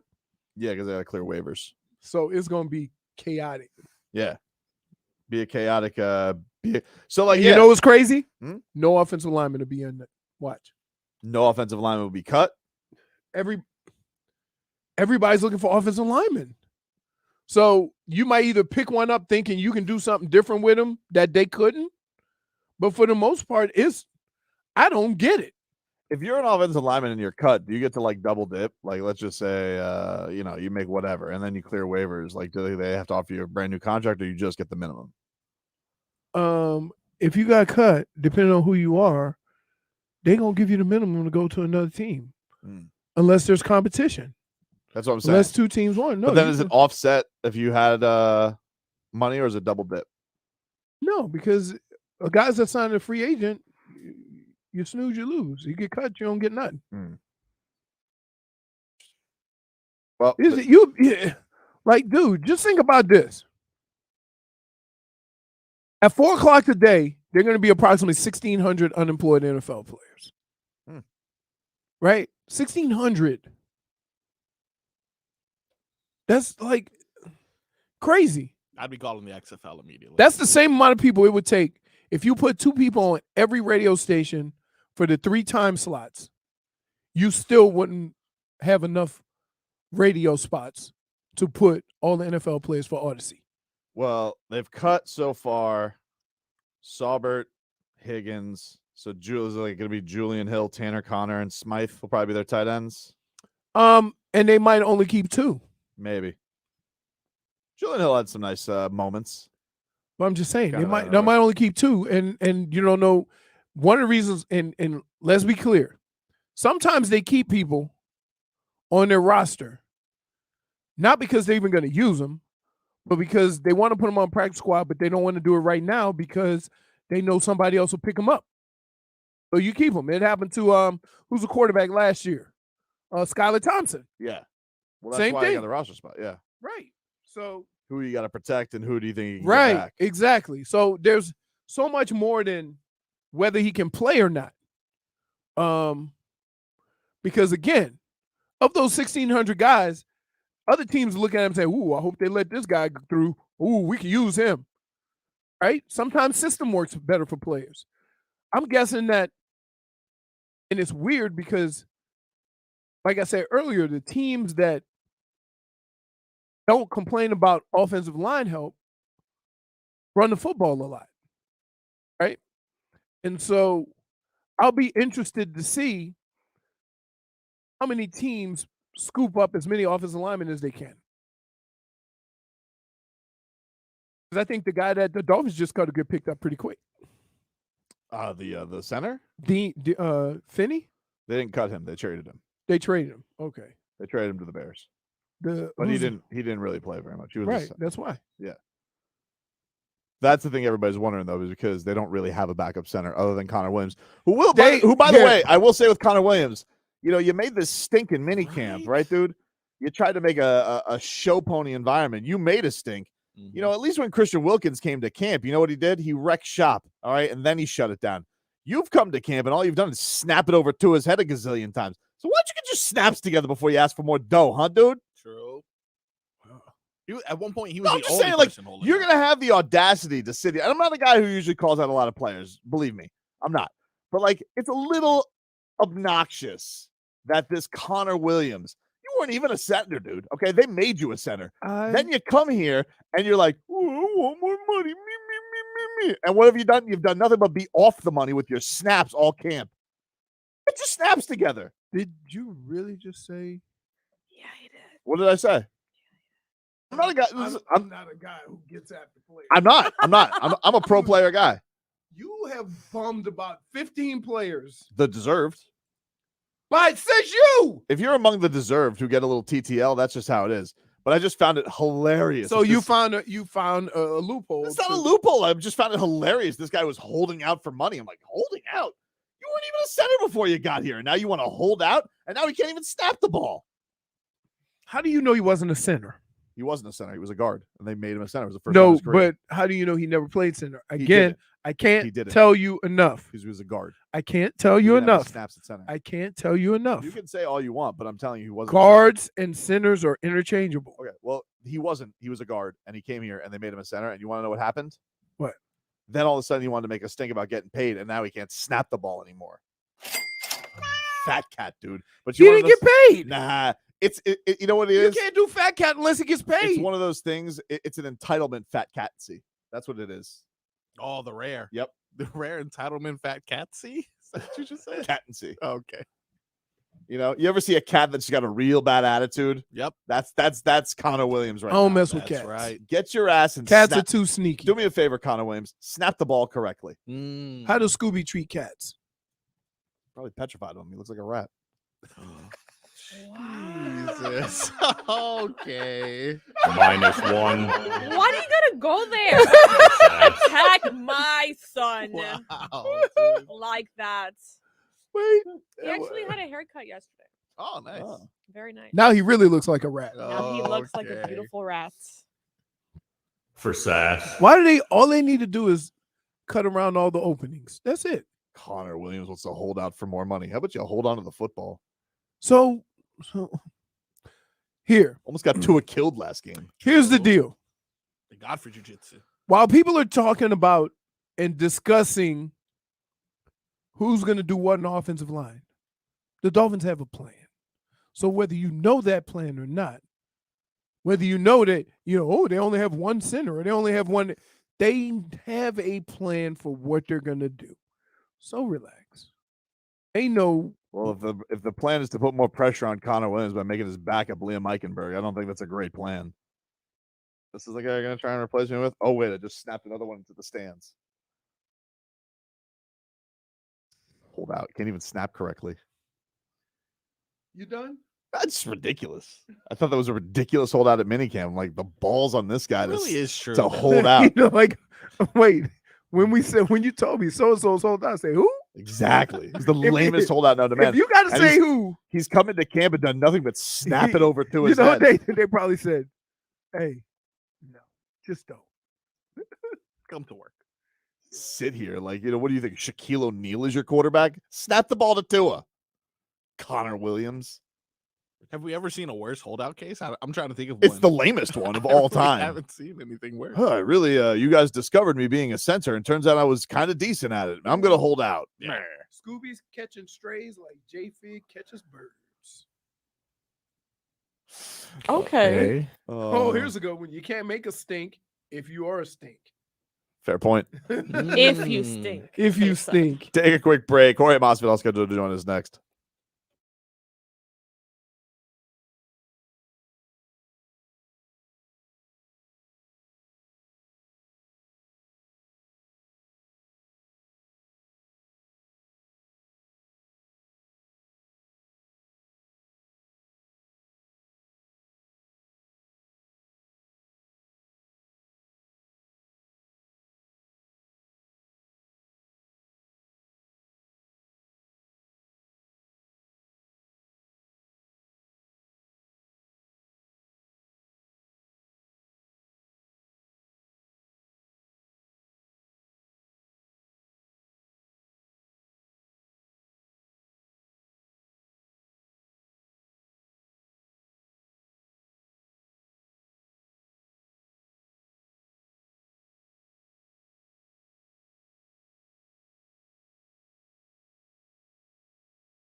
Welcome back, everybody. Tobin and Leroy here with you on 560 WQAM. Hey, I want to get your hair cut by the Canes and Finn's Barber. Yes, I would like to get all 3 hairs cut.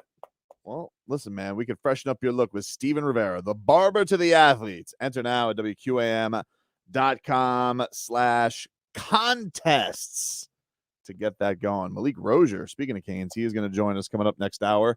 We will talk a little Canes with him. Supposed to talk to Jorge Masvidal. I don't see him, so I'll see if we can bat signal it up. It's a giant. It's a I have giant. yet to see him, but I'll let you know. Marlins are back at it tonight, by the way, taking on the Rays. So you got They that didn't going. play last night? No, thank God. Oh, my God. Guess what was on TV? Guess what they put on Bally's? What'd they do? Dolphins game. The last one? It's been on 2 times when I was checking to see if the Marlins played. Ew, you're talking about this last one that just happened? Yeah. Oh, Not a gross. great watch. I don't want to watch Wait, that. Marcos. Yeah. You want them to play earlier?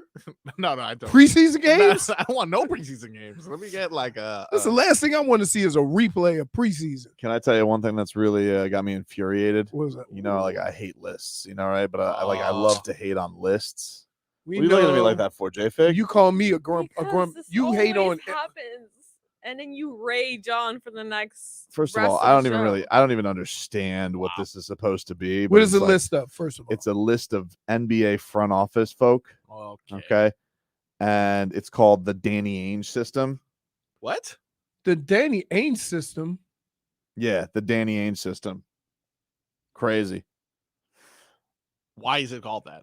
Well, Is it's that just the name? I guess it's analytics of being a rat bastard. I don't really. I'm not quite scientific. Okay. Yeah. Sounds Sounds about right. But it's a pretty wild thing because this kiss ass, this NBA media likes to kiss Danny Ainge's ass.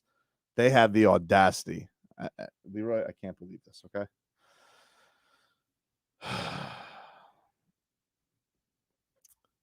They had the audacity to put Danny Ainge 5 spots above Pat Riley. And I got to be honest with you. There's 5 spots above Pat Riley? Yeah. First of all, yes, you've So observed Danny Ainge is first. number 1 What? because they're kissing his ass. Why is he number 1? Yeah. What has he done? I don't know. They just put him number 1. I with mean, this. number 1 has to be the guy that brought in Shaq, the big 3. That's what I'm saying. Right. So they got him at number 1, Masai Ujiri at number 2.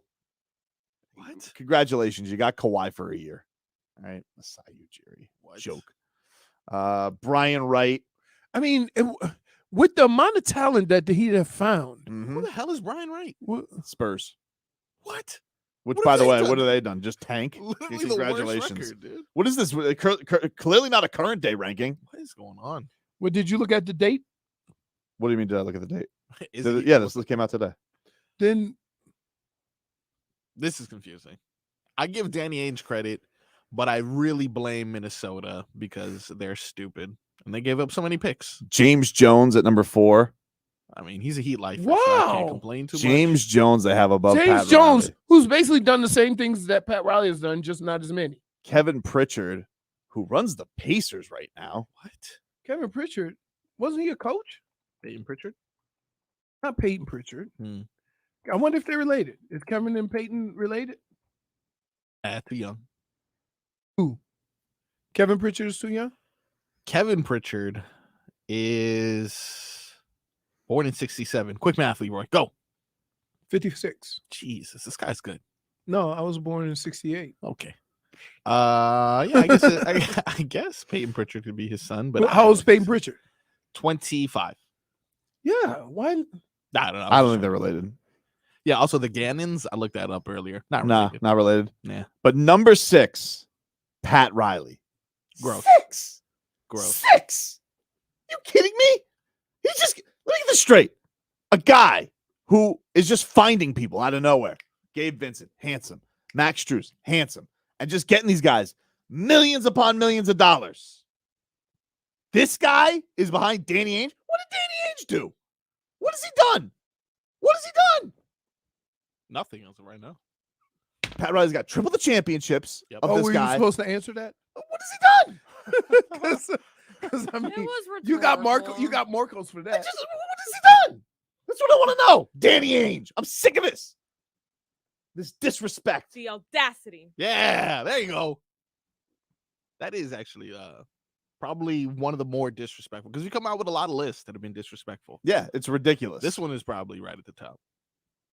Who has done more than Pat Riley? Who has had a more successful tenure in the past, like even 4 years? Like, well, look at our track record, dude. Playoffs every year. Eastern Conference Finals, what, 3 out of 4? That's amazing, dude. Danny Ainge fleeced the Minnesota Timberwolves, and all of a sudden, congratulations, you tricked the Timberwolves. It's like tricking a baby. You tricked a team run by A-Rod, Danny Ainge. Good for you, dude. What happened? No, it's just, babies. Anytime babies get mentioned, Baby McCoachin has to chime in. It's a wild thing. It's a wild thing. Dude. Hey, Dade South. Leroy asked if Tyrone Wheatley Jr. was related to Tyrone Wheatley. You did do that. That was a thing.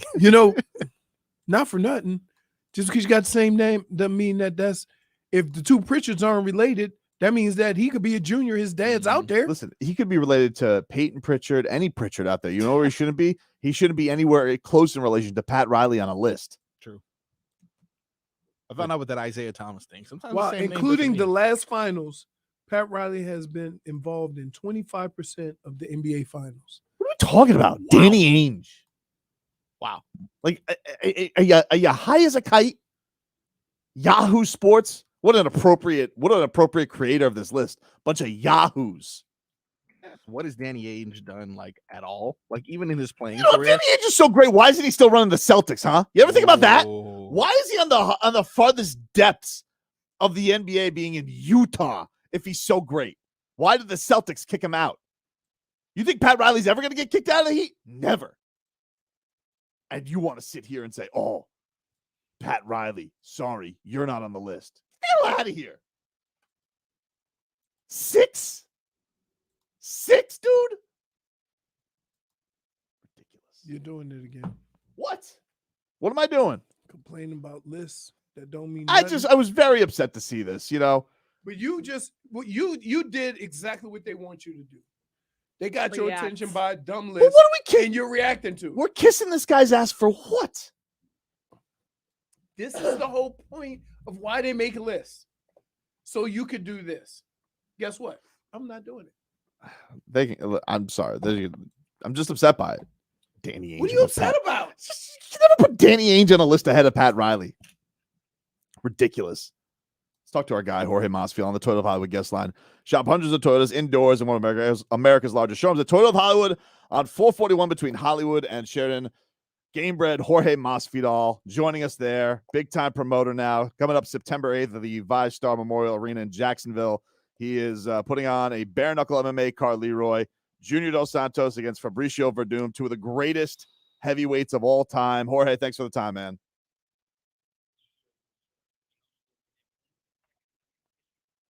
That there is a bare-knuckle MMA sanctioned show. Only the second time in history. And the first time in history was just months ago at FLA Live Arena. Roy Nelson versus Dylan Kleckler was the first ever event in the Florida history. That was bare knuckle. Yeah, so very proud of those moments. Everybody's doing the boxing. That seems like, Jorge, what made you want to take it to the next level and just decide let's go bare knuckle MMA? Well, many reasons, right? As a lot of people know, it's all like the Kimbo slice backyard fights. That's how it started. That's where I got my shine that the world first saw me. I think because it generated millions of views, something that I never imagined that I thought would.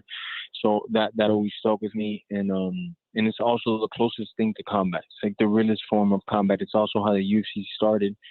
But then there was rules added, right? Like no eye gouging, time limits, no kicking in the jewels, things like that. And then it became a sport, and there was time limits and all this. So since it became a sport, not so much like a kumite, I'm the first to make it bare knuckle. So it's not a new sport, but it kind of is in its way because there's no other league, there's nobody else doing it. It's the only one, you know. Do you remember? Do you still remember, Jorge, like how nervous or what your feelings were like back in those first Kimbo fight days?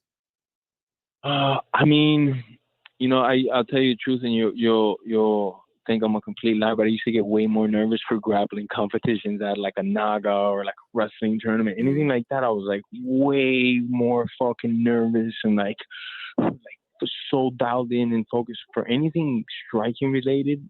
For some reason, my subconscious was so good to me always in that sense that I was like, I got this, bro. I got good speed. I got good reflexes. I'm in good shape. I got this. You know, in grappling, I would always I was a little bit more hesitant, you know. I was a little bit more nervous when it was just straight grappling competitions, believe that or not, you know. I do. I can understand that because you always wrecked everybody with your hands. So like I could understand why it felt more natural to you to do something like that. Wouldn't that be to you, Leroy? Like if they made you go out on special teams, a little bit scarier. It's a little more uncontrollable. So like when you're running down the field on a kickoff or something, guys coming from a bunch of different directions, you can't really control that. But if you have the football, you have a pretty general idea of where people are coming from. I can imagine that. You know, when you've spent most of your career on your feet striking, and then you get into an arena where everything's fair game, that, yeah, it can get, because that's not your expertise. No, yeah. When it's just the practice of like grappling, I would way more nervous because in MMA I could always just rely on my hands, right? I know like I might get taken down or whatever, but at some point I'm gonna be in my real estate standing and I'm gonna let the hands go and do some damage with it. But in just straight grappling where I didn't have that exit plan of the hands, I was always a little bit more like reserved, like, oh fuck, it's gonna be some serious work for me, you know. But I still love it though. Wrestling is like my second favorite sport, you know, right behind like MMA and then like Muay Thai or like the same level to me. Like I think those are like my funnest things to watch or do, you know. Talking to Jorge Masvidal, go watch coming up. Game Bread Promotions got Junior Dos Santos against Fabricio Verdum on September 8th. Now, Jorge, what was your you guys are out of Florida. Yeah. You guys are out of Florida. Yeah, we're down here in Miami. Up, yeah, Jorge. I was at the two of you need to pull up. It's Jacksonville. You need to pull up. I'm gonna give you the good seats. Bring an umbrella because it's gonna be bloody where you're gonna be sitting there. And let's go, bro. Just pull up, bro. How don't even talk about it no more. How was afterwards for permission you guys are going to Jacksonville? What was your level of goosies, Jorge, when you were at the workouts with Junior and with Fabricio at Wildcard this past couple weeks? So I saw Junior first, and I was like, man, he looks a little bigger than other times at bulky. And I was wondering how his speed was gonna be, but he was fucking flying when he started the first one a little slow, just warming up. The second, third, fourth, and fifth round, he was fucking throwing heat and fast. All right, we ran out of dump buttons there for Jorge. Wow. I let him know not to curse. I don't know what to tell you. My bad. I let him know. I'm stressed.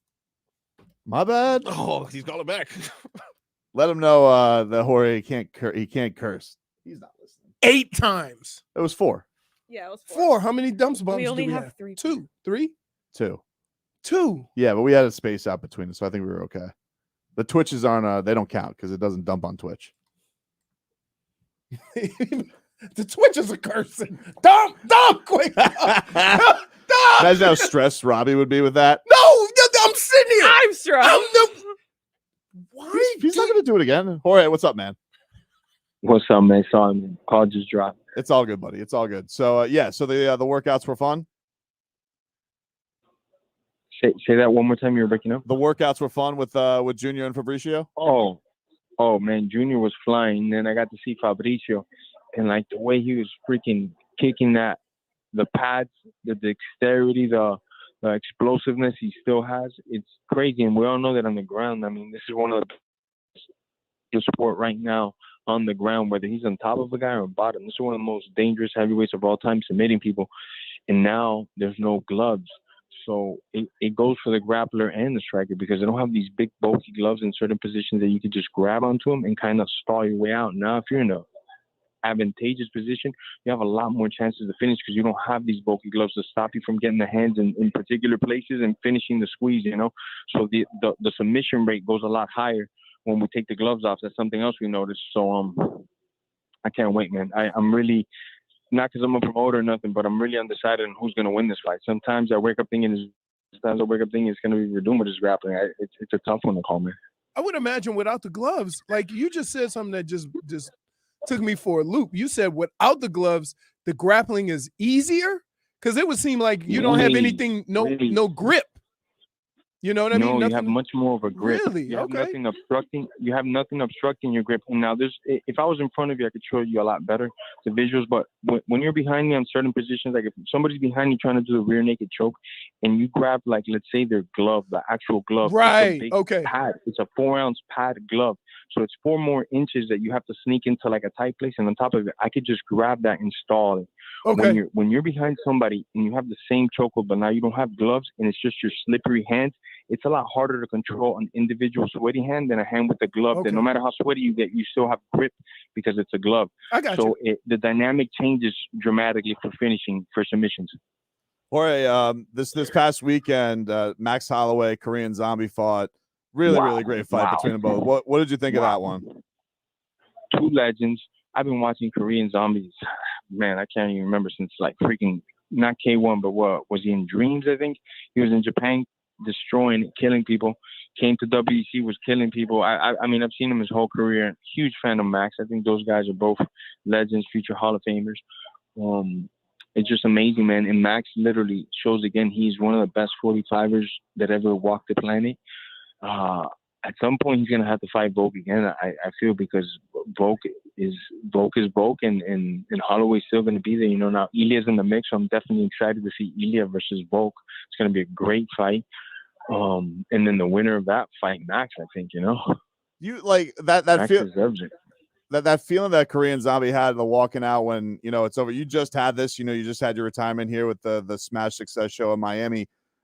What's that like, or like when you like, did you feel like, man, this was the right time? It was over, like that feeling that was your last fight. What does that walkout feel like? The walkout, when I was walking out to the fight, When you're done, when the fight's over and you're walking back, I should say. Oh, when the fight, okay, the walkout, when I'm walking back into the locker room, it was nice, man. I wanted to absorb it because I really thought this was the last time ever that I'm going to see this. So let me enjoy it. So I was just, you know, kind of hurting because it's the last time, but also trying to just take all the good stuff. I mean, this sport has given me everything I have. It's given me, you know, so much security for me and my family, my family's family. So I thank everything, first to God Almighty, and secondly to the sport, this beautiful sport that has allowed me to provide for so many. So as I was walking out, I had a lot of emotions, mixed emotions as well, because I love the sport so much. And there's a lot of guys I could beat out there. There's a lot of guys outside of the top 10 that I would murder, you know, but that's not what I signed up for. I signed up to fight the best in the world. And I just felt I had slowed down a centimeter, but that centimeter at this, you know, league, at this level of expertise counts a lot, you know. And I've been doing it for 20 years plus. So it was just time to call it. That's all. Jorge, appreciate the time, man. Good luck with your show coming up September 8th. Junior Dos Santos and Fabricio Verdum, Gamebred FC. Put it on Bare Knuckle MMA in Jacksonville. So get on up there. An easy drive up to Duval.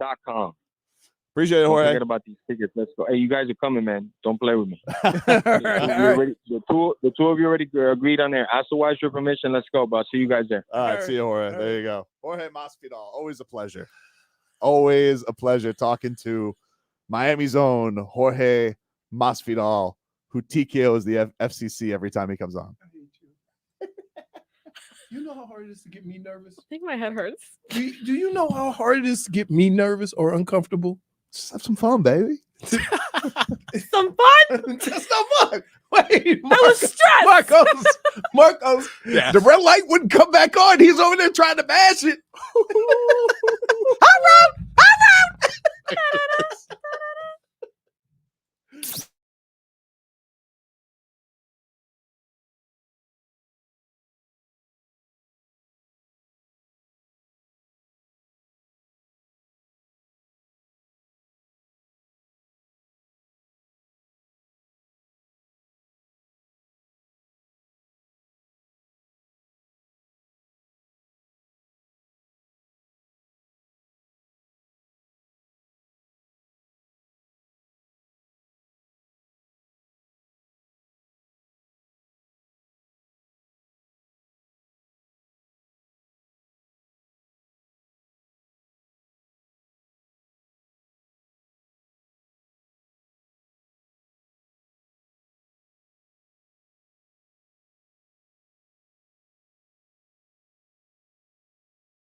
Welcome back, Tobin and Leroy.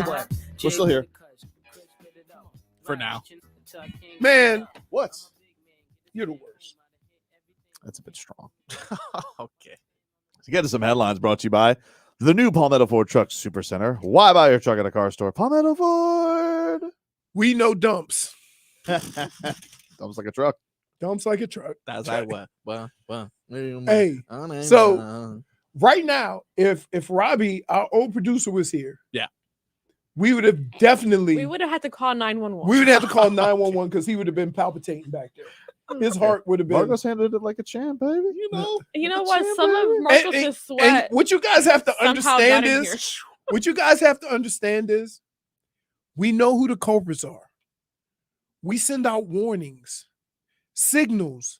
Most of the time we interview these. I really thought most of the time we interview these guys after hours and then play it the next day. And then you guys whine about that. And then you whine about this. Hold on. This is Twitch's fault. Yeah. This is your fault. You know why? You complain. You complain about Richie's fault. You complain about interview shirts. Well, this is what happens when you don't wear the interview shirts, damn it. Yeah. Do I dump that, please? I'm nervous.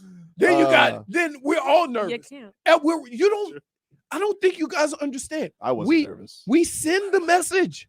We talk to them, right? We say, hey, it's live radio. We say it. My tummy hurts. Almaco says, I thought it wasn't live, and then it was live. Very, very live. Like, I'm telling you, you don't know how many times we have to say, hey, and we know the culprits. It's the same culprits I have every an time. email that says, I've asked his assistant to remind him not to curse. Right. I made it a point because I know, but listen, we still had fun, baby. Go watch Game Bread FC coming up September 8th. Listen, he wants you guys there. You know who's sponsoring it, by the way? The Pouncey Brothers. Oh, yeah. Oh, really? Right. They're tequila or something like that. Yeah. Oh, okay. I think it's called Pancake Block. It's not called. That's not called Pancake Block. I don't know what their tequila is called. I tell you what. It's called We're Really Skinny Now Tequila. Okay. I tell you what. I had to. Good marketing. I had to go buy some Jack Daniels. Why? What? Oh, for the bourbon? Yeah. Nice. Sounds good. I didn't realize there was actual bourbon in it. I didn't think the mall would. Hey, dumbass, why is it called bourbon chicken? If it's done right, Marcos. Yeah, that's true. Wait, when have you had bourbon chicken without bourbon? Do they do that in the mall one? I feel like they wouldn't waste bourbon. It's called bourbon chicken. Otherwise, it'd just be called like teriyaki chicken. Oh, I love teriyaki. Because that's about basically what it is. I mean, you got to put so much stuff in it, from apple cider vinegar, ketchup, soy sauce, bourbon, sugar, brown sugar, garlic. Yeah. What's the cornstarch? What? Yeah. Man, you had an experiment in the kitchen yesterday. No, that's how you cook, baby. Oh, okay. It's just having a little fun. Dolphins should be back on the practice field in like an hour, so we'll see who else gets cut. Myles Gaskin got cut today. I would say there'll be less cussing at Dolphins practice. I do. Elijah Higgins got cut. They not for Jets practice though. Yeah, that's true. Are they going to do the cuts on Hard Knocks tonight? Remember, he said No, though. it's not live. He said no. That he They're didn't going to want do that. the cuts next week. Garbage. You've been watching? Have you been up to? I watched last episode. I thought it was some of it was pretty good. Is it still with Aaron all Rodgers? the fighting? Did you watch that one? With all the fighting? Yeah, with the fighting. My favorite part was Quentin Williams getting fat shamed and him getting really mad at Mike Evans. I saw one where they what's his name? Cobb had the illegal hit during the game. Oh yeah. Yeah, we just during the break I showed you that. That was and he's right. Like it's not 2014 anymore, Randall Cobb. You can't do that. Because that was his thing. I know. Let me tell you, that's the worst way to go, dude. Calls him Cobby. That's the worst way to go. Blindside hit. Crackback. With like it happens for all offensive players when the quarterback throws a pick.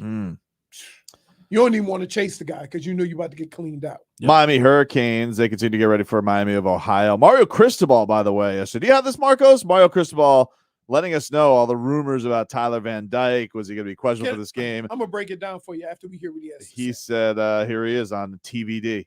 I know there's been a lot of buzz about Tyler Van Dyke and him being injured. Tyler's been practicing at full speed. I think you guys reported something relative to him missing some days of practice, and him and a couple of guys were because due to camp. Okay, but he's 100% and has been practicing with our team. So in case, I know you guys like to write stuff, but there you have the stuff that you need, hopefully. I just texted Robbie 4 dumps today from Masvidal, and he goes, "You did it live?" Right? He's nervous. He doesn't even work here anymore. So let me explain something. Man. All right. I'm going to be as honest as I can about this. They can say whatever they want on Tuesday or Monday. Okay? If he ends up not playing, they would just say it kept getting worse. Right?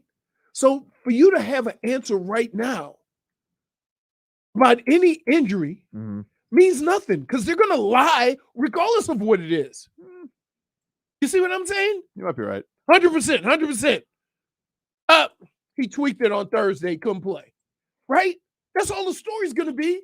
So why is everybody so caught up with having an answer about an injury with a player that's not going to play until Friday? I can't tell you how many times I got. Well, I don't think it's like other coaches though. Like I think he only talks once a week. It's not like NFL where he's going to talk like 3 times in a week. You know. So okay, like but still, if you're going to get an answer, that's when you're going to get an answer. But I would think that the people that write about this know about sports injuries anyway, but they still act like, oh, it can't change. Here's what I would say though. Here's the difference with college is college. I'm not saying, you know, I'm not taking. It's just like college always has like this air of like, who's reporting this? Where's it? Now, in this case, I think it was Gary Furman, who's obviously been covering the Canes for a while.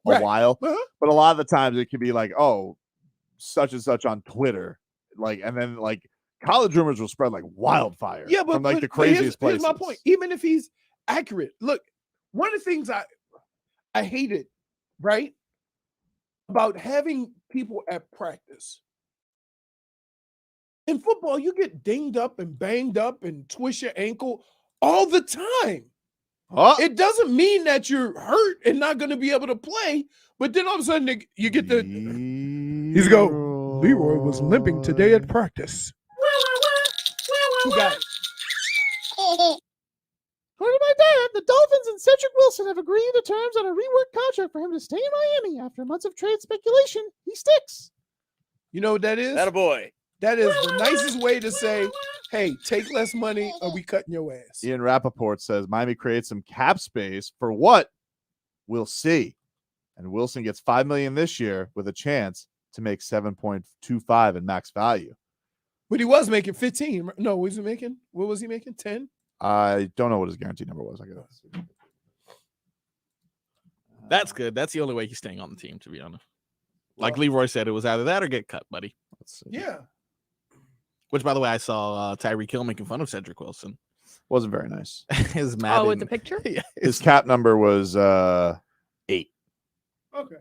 So that saves. So think about this. You save $5 or $6 million, right? You can add $2 million each year to Christian Wilkins, whatever you offered him, and you're good. Because keep in mind, here's what I want people to understand.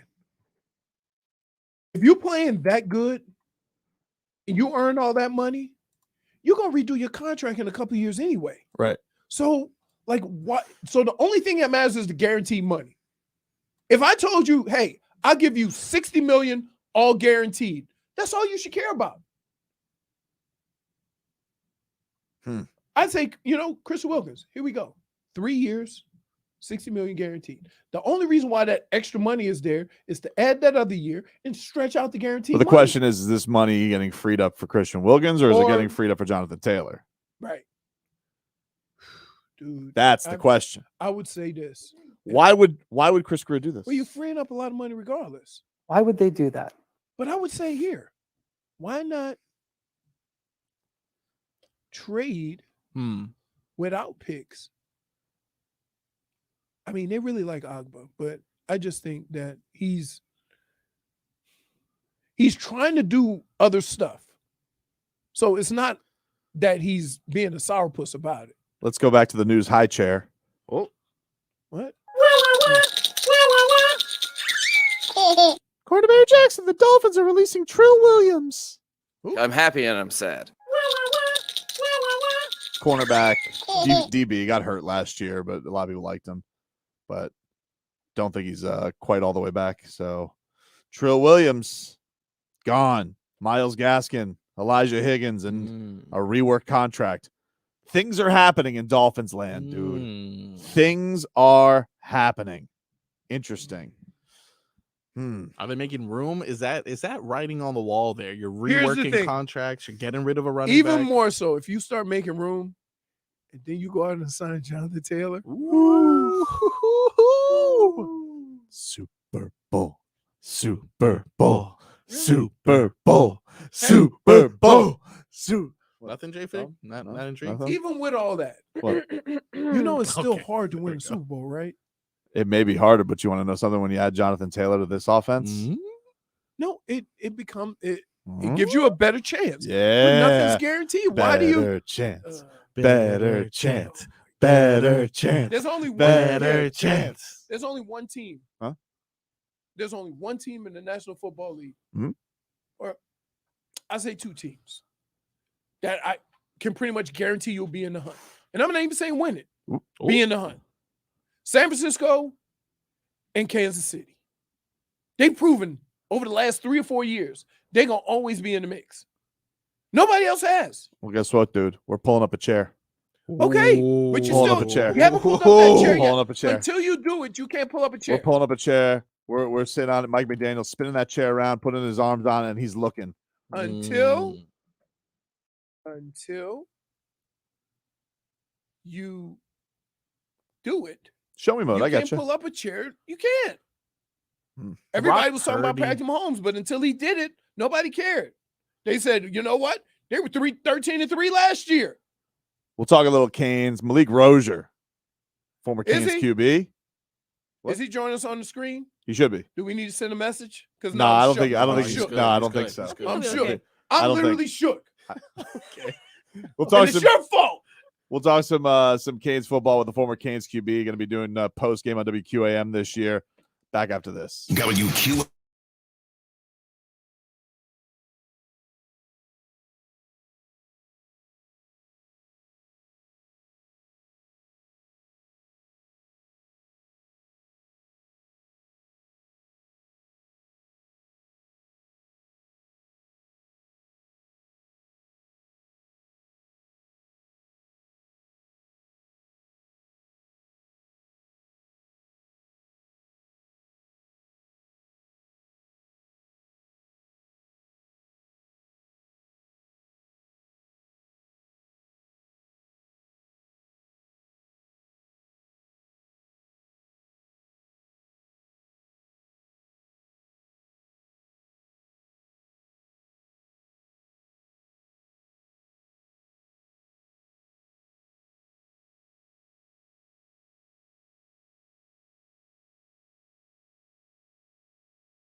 All right, welcome back, everybody. Oh, this is back Tobin in the and 90s Leroy. where the You've been intro very- used to be 5 minutes. Yeah, you've been very into this lately. What's been up with the mixtapes lately, Marcos? I'm not gonna lie to you. Jimmy's been putting in a lot of music, not to blame it on him because I like the songs. But I'm like, oh my God, we're coming back from break. And I just pick one of the random songs that he's recently put. You're not a fan of Rhythm as a Dancer? So the funny thing is that Yeah. I can pretty much guess how old Jimmy is based on his music. Yeah. Unless he's doing it for Well, Hocus. doesn't he have like a theme every single day? His theme is to make Hawk happy. That is the theme. Well, nobody tries to make me happy. And you What go about out of your me? way to make me upset. That's not fair. That's not fair. I don't go out of my way. It just happens. Dude, every time we have somebody on like that, I say, hey, you sure you want to do this live? Yeah, I informed everybody. That's never stopped him from cussing before. That's fair. I'm not doing them live anymore. I promise. Really? I promise. Great. I thought maybe 5 years? I thought maybe as a promoter he had changed. No, in He had retirement. matured. he was I thought really I thought they had matured. matured. Like, first of all, -1 anybody who says mature. It is a strange thing. We are expected to talk to Malik Rosier Minus coming on one. up. You know what? He says he's hopping on soon. Can so- I just say this? Yep. I'm really excited about the Kane season this year. You know why? Because I haven't been over the No. top. Because I haven't heard a whole bunch of promises from Kane's fans.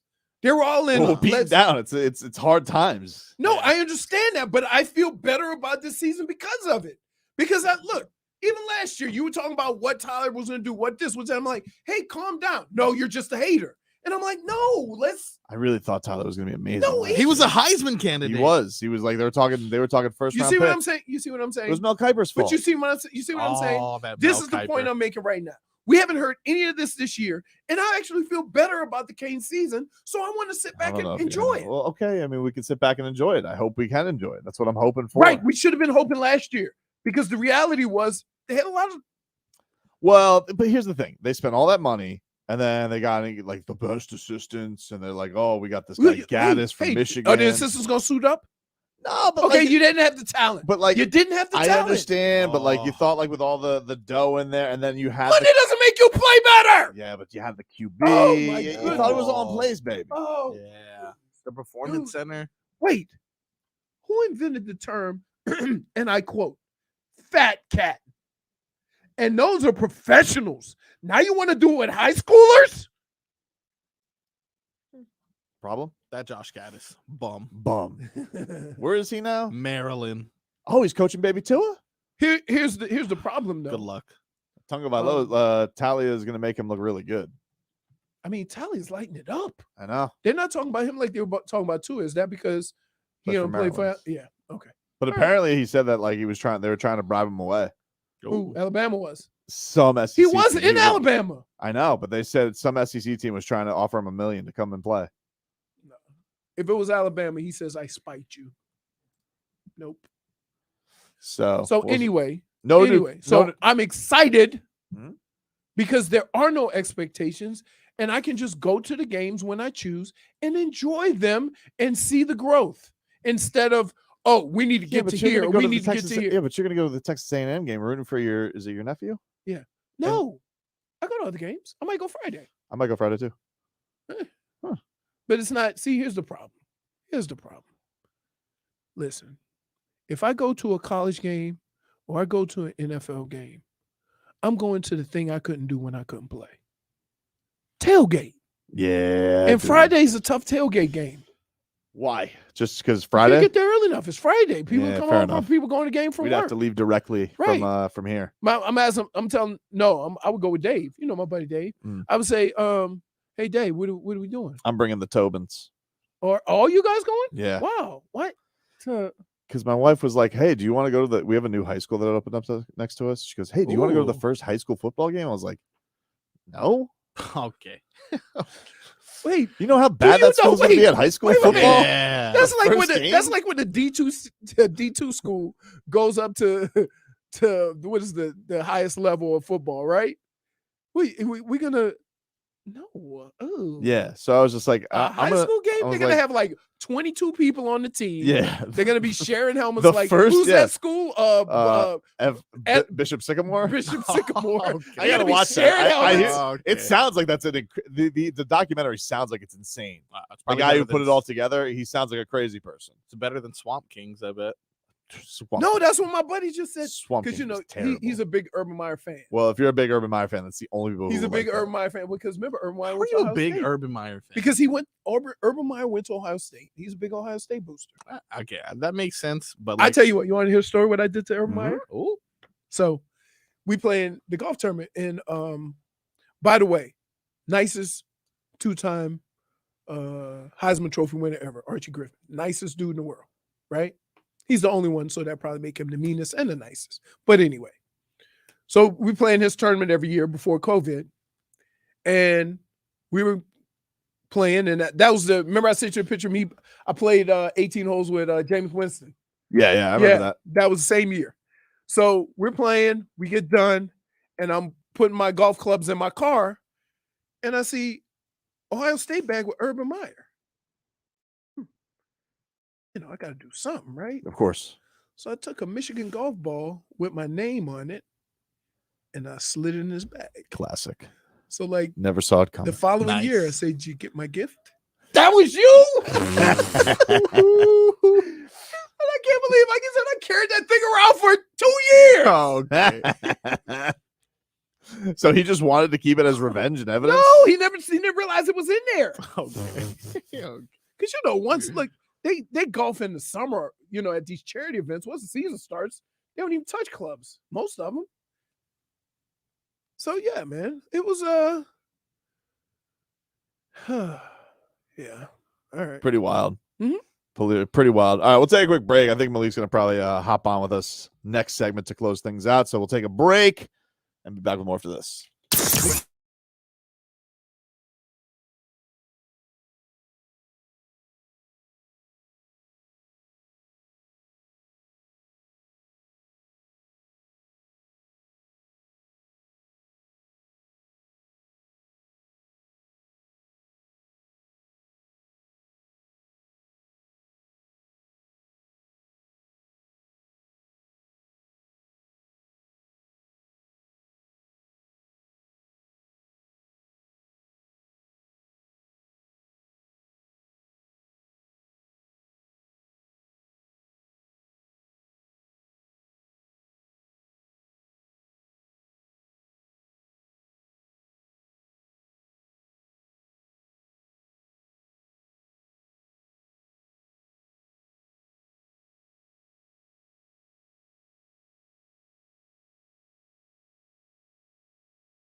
No cap.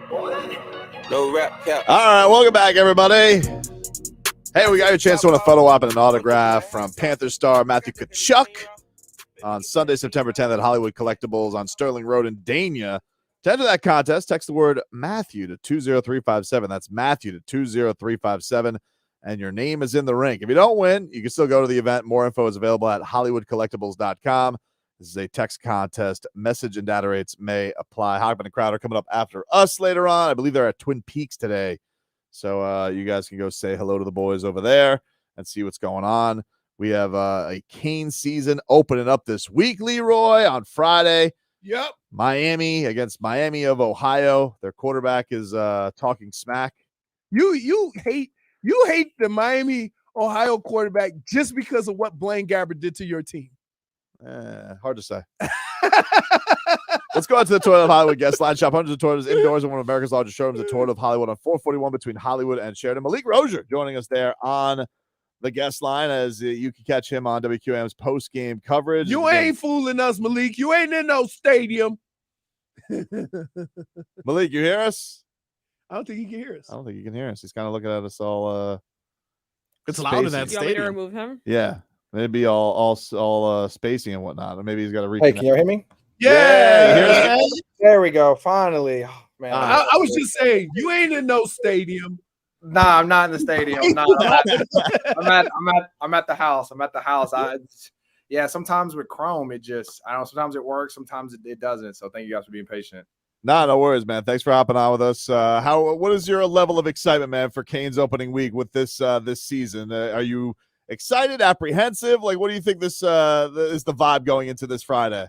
You know, I feel like they have a lot to prove, but they have a lot of talent, you know, and I don't think that for me, this team reminds me a lot of the 2014 team I played on, where up front, offense, defense, receiver, all over, you have guys that have, you know, first round draft pick projections. I remember, you know, being around guys like Eric Flowers, being around guys like, you know, Al-Qadim Muhammad, guys that got drafted high. You know, you're hearing about guys like LT, Javon Cohen, you know, even Zion Nelson hasn't played here. All these guys have these, you know, high grades, and that's kind of what 2014 reminded me of. A lot of talent, but the biggest thing for them is going to be, you know, when you get hit in the mouth, how do you respond? I think that we have a lot of guys that are mentally tough, and so I'm very interested. You know, I don't want to get my hopes up too high, but I definitely would say that I think that if we don't win all the games, I think we should at least compete in all the games. I think that's something that, you know, we've been missing for a while. It's something that, you know, when we lose, I'd rather it be like a late game instead of it being kind of like, you know, last year's Florida State where we're kind of getting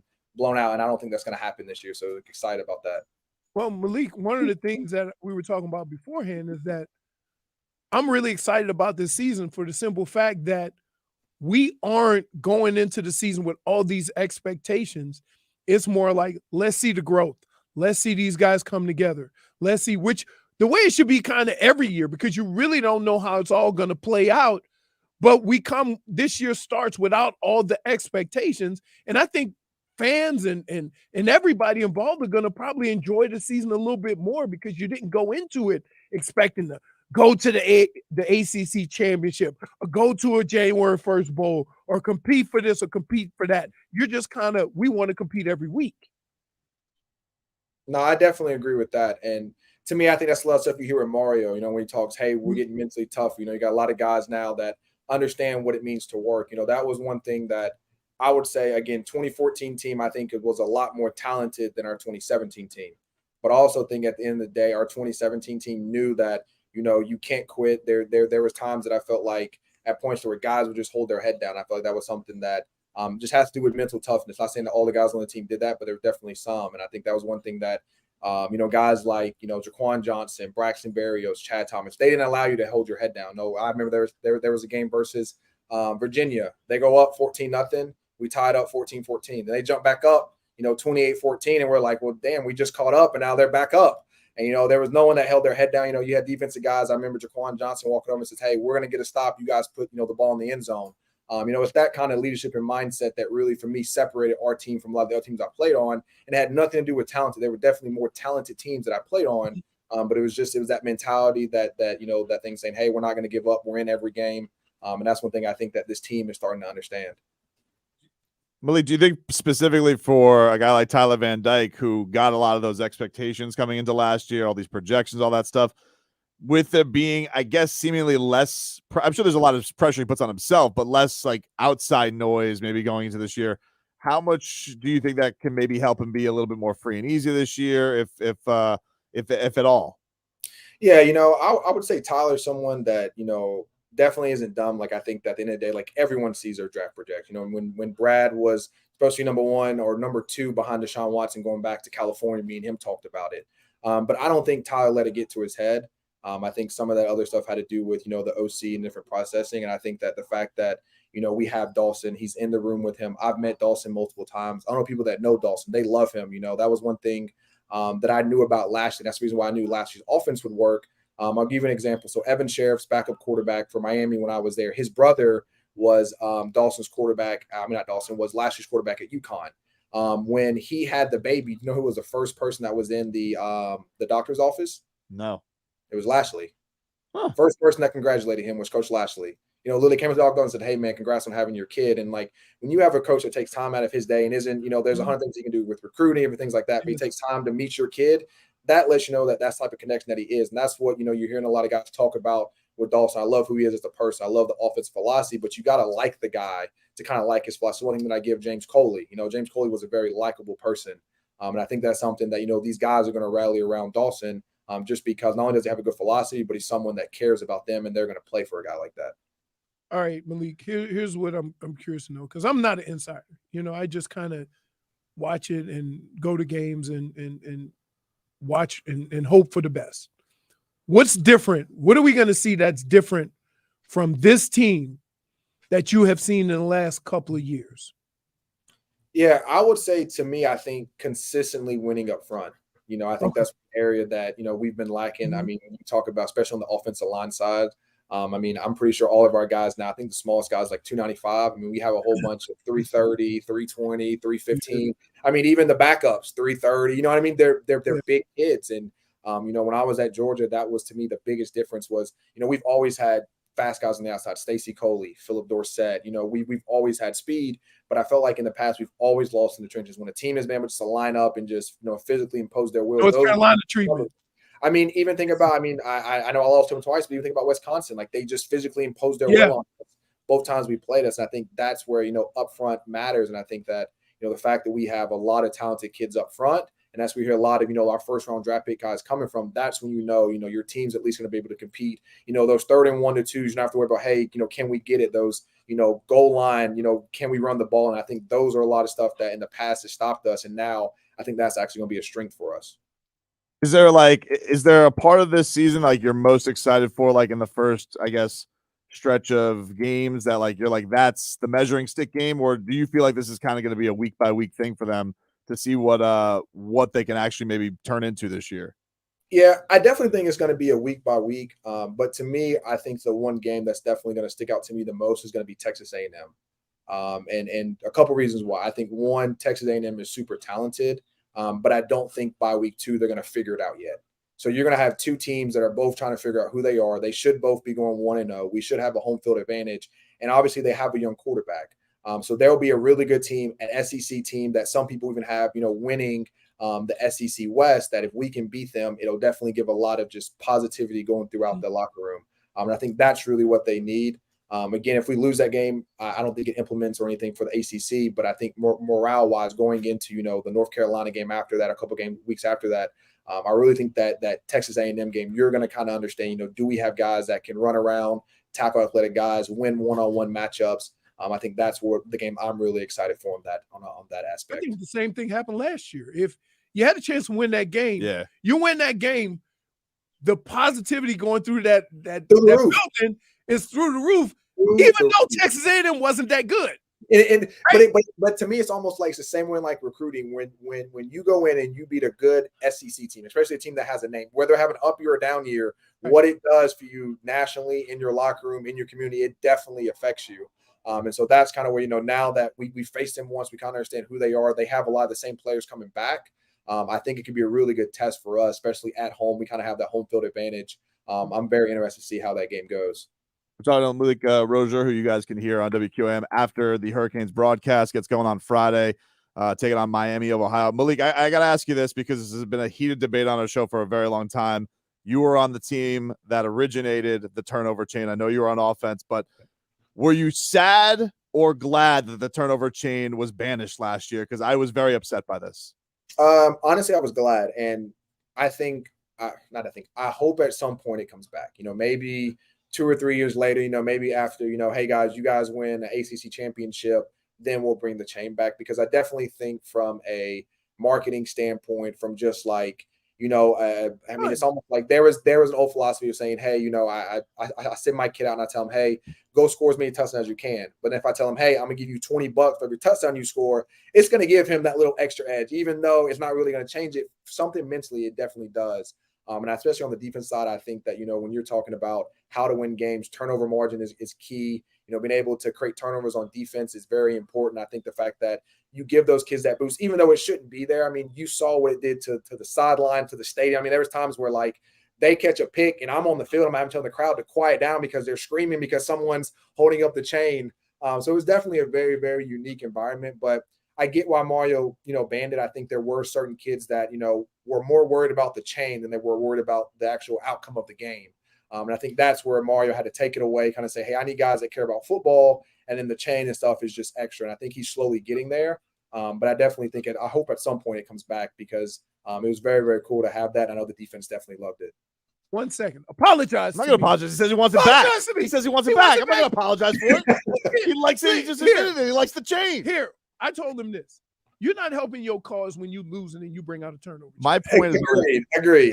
And my point has always been though, tradition is tradition. It is. So like no matter what, you run out the smoke, whether you're good or you're bad. We were down versus Virginia. We were down versus Virginia. Jaquan caught the pick six and he got the chain, and it really helped us because that was like literally the whole like I literally said, I was like, if you guys can't feel this entire fucking game just swing in our direction, you're losing your mind right now. Like when Daquan Johnson caught that pick, not only did they erupt on when he scored, but they erupted again whenever he put on the chain. It was just like they not only got hit once with the screen, but they got hit twice. And I think that's some of the side that, we got to get back to. But I'll say at the end of the day, like whether we had the chain or not, those guys cared about winning. And I think that's the reason why the chain worked for that team.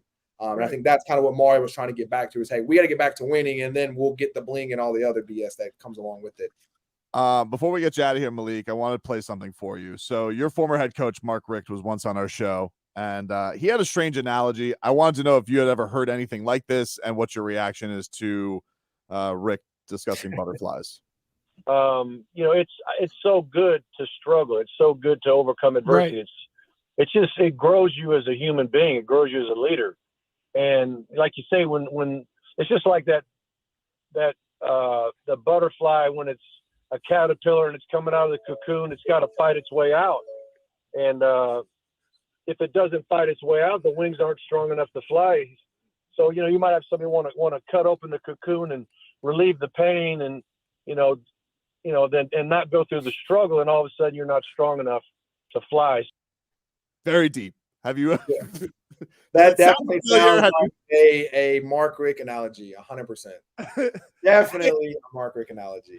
I started thinking, when was the last time I walked by a cocoon and said, his little wings are probably too tight? I need to release him. Nah, I think I get where he's coming from. I would say, especially for me, there was times and I was lucky enough to learn from Brad.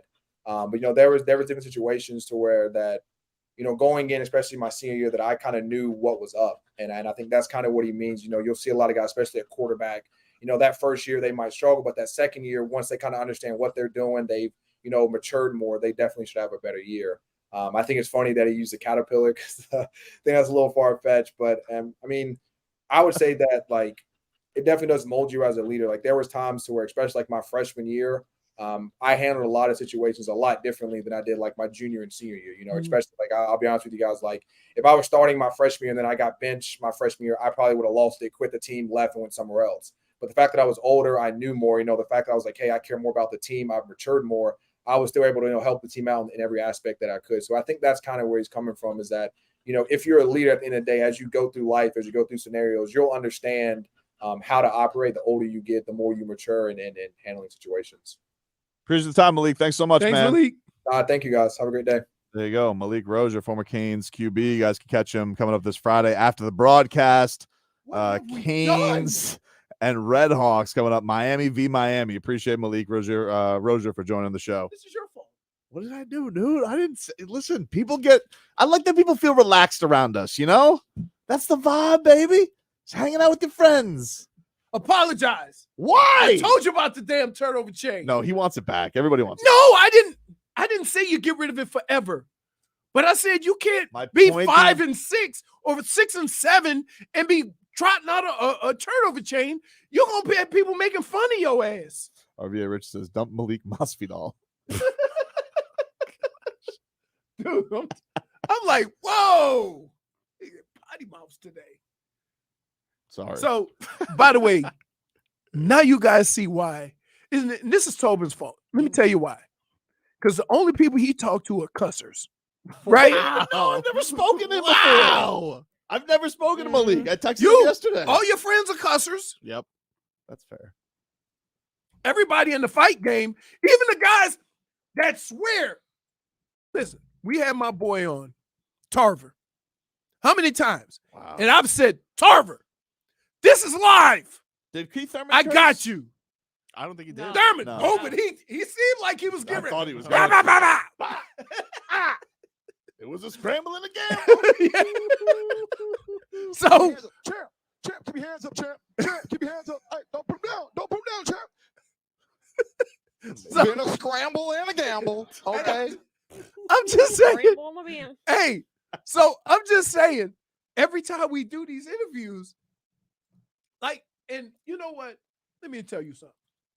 You guys are clowns because we do interviews at 5, 6 at night because we have to try to avoid this, and we don't do as many interviews now because, we just don't. Time's tougher. But sometimes we do solids for people, and we got to deal with it because we can't do it. I got to tell you, you don't want to go back from your job at 5 o'clock in the evening if you get off at 2 to do something. Robbie has chimed in. What is this I've heard of the show going wild today? Oh, my goodness. Well, that's our show for today, ladies and gentlemen. Everybody have a fantastic rest of your day. Hogman and Crowder coming up. They're going to be live at Twin Peaks and Davie, so go say hello to the boys. And thanks again to Malik Rosier, Jorge Masvidal for joining the show today, and we'll talk to you guys tomorrow. Mackenzie Dern, she's hot as Birdman got all kind of crazy painted on his body. I believe to myself. 5 minutes until you're a champion. And it was like some UFC Rocky. Oh, sorry.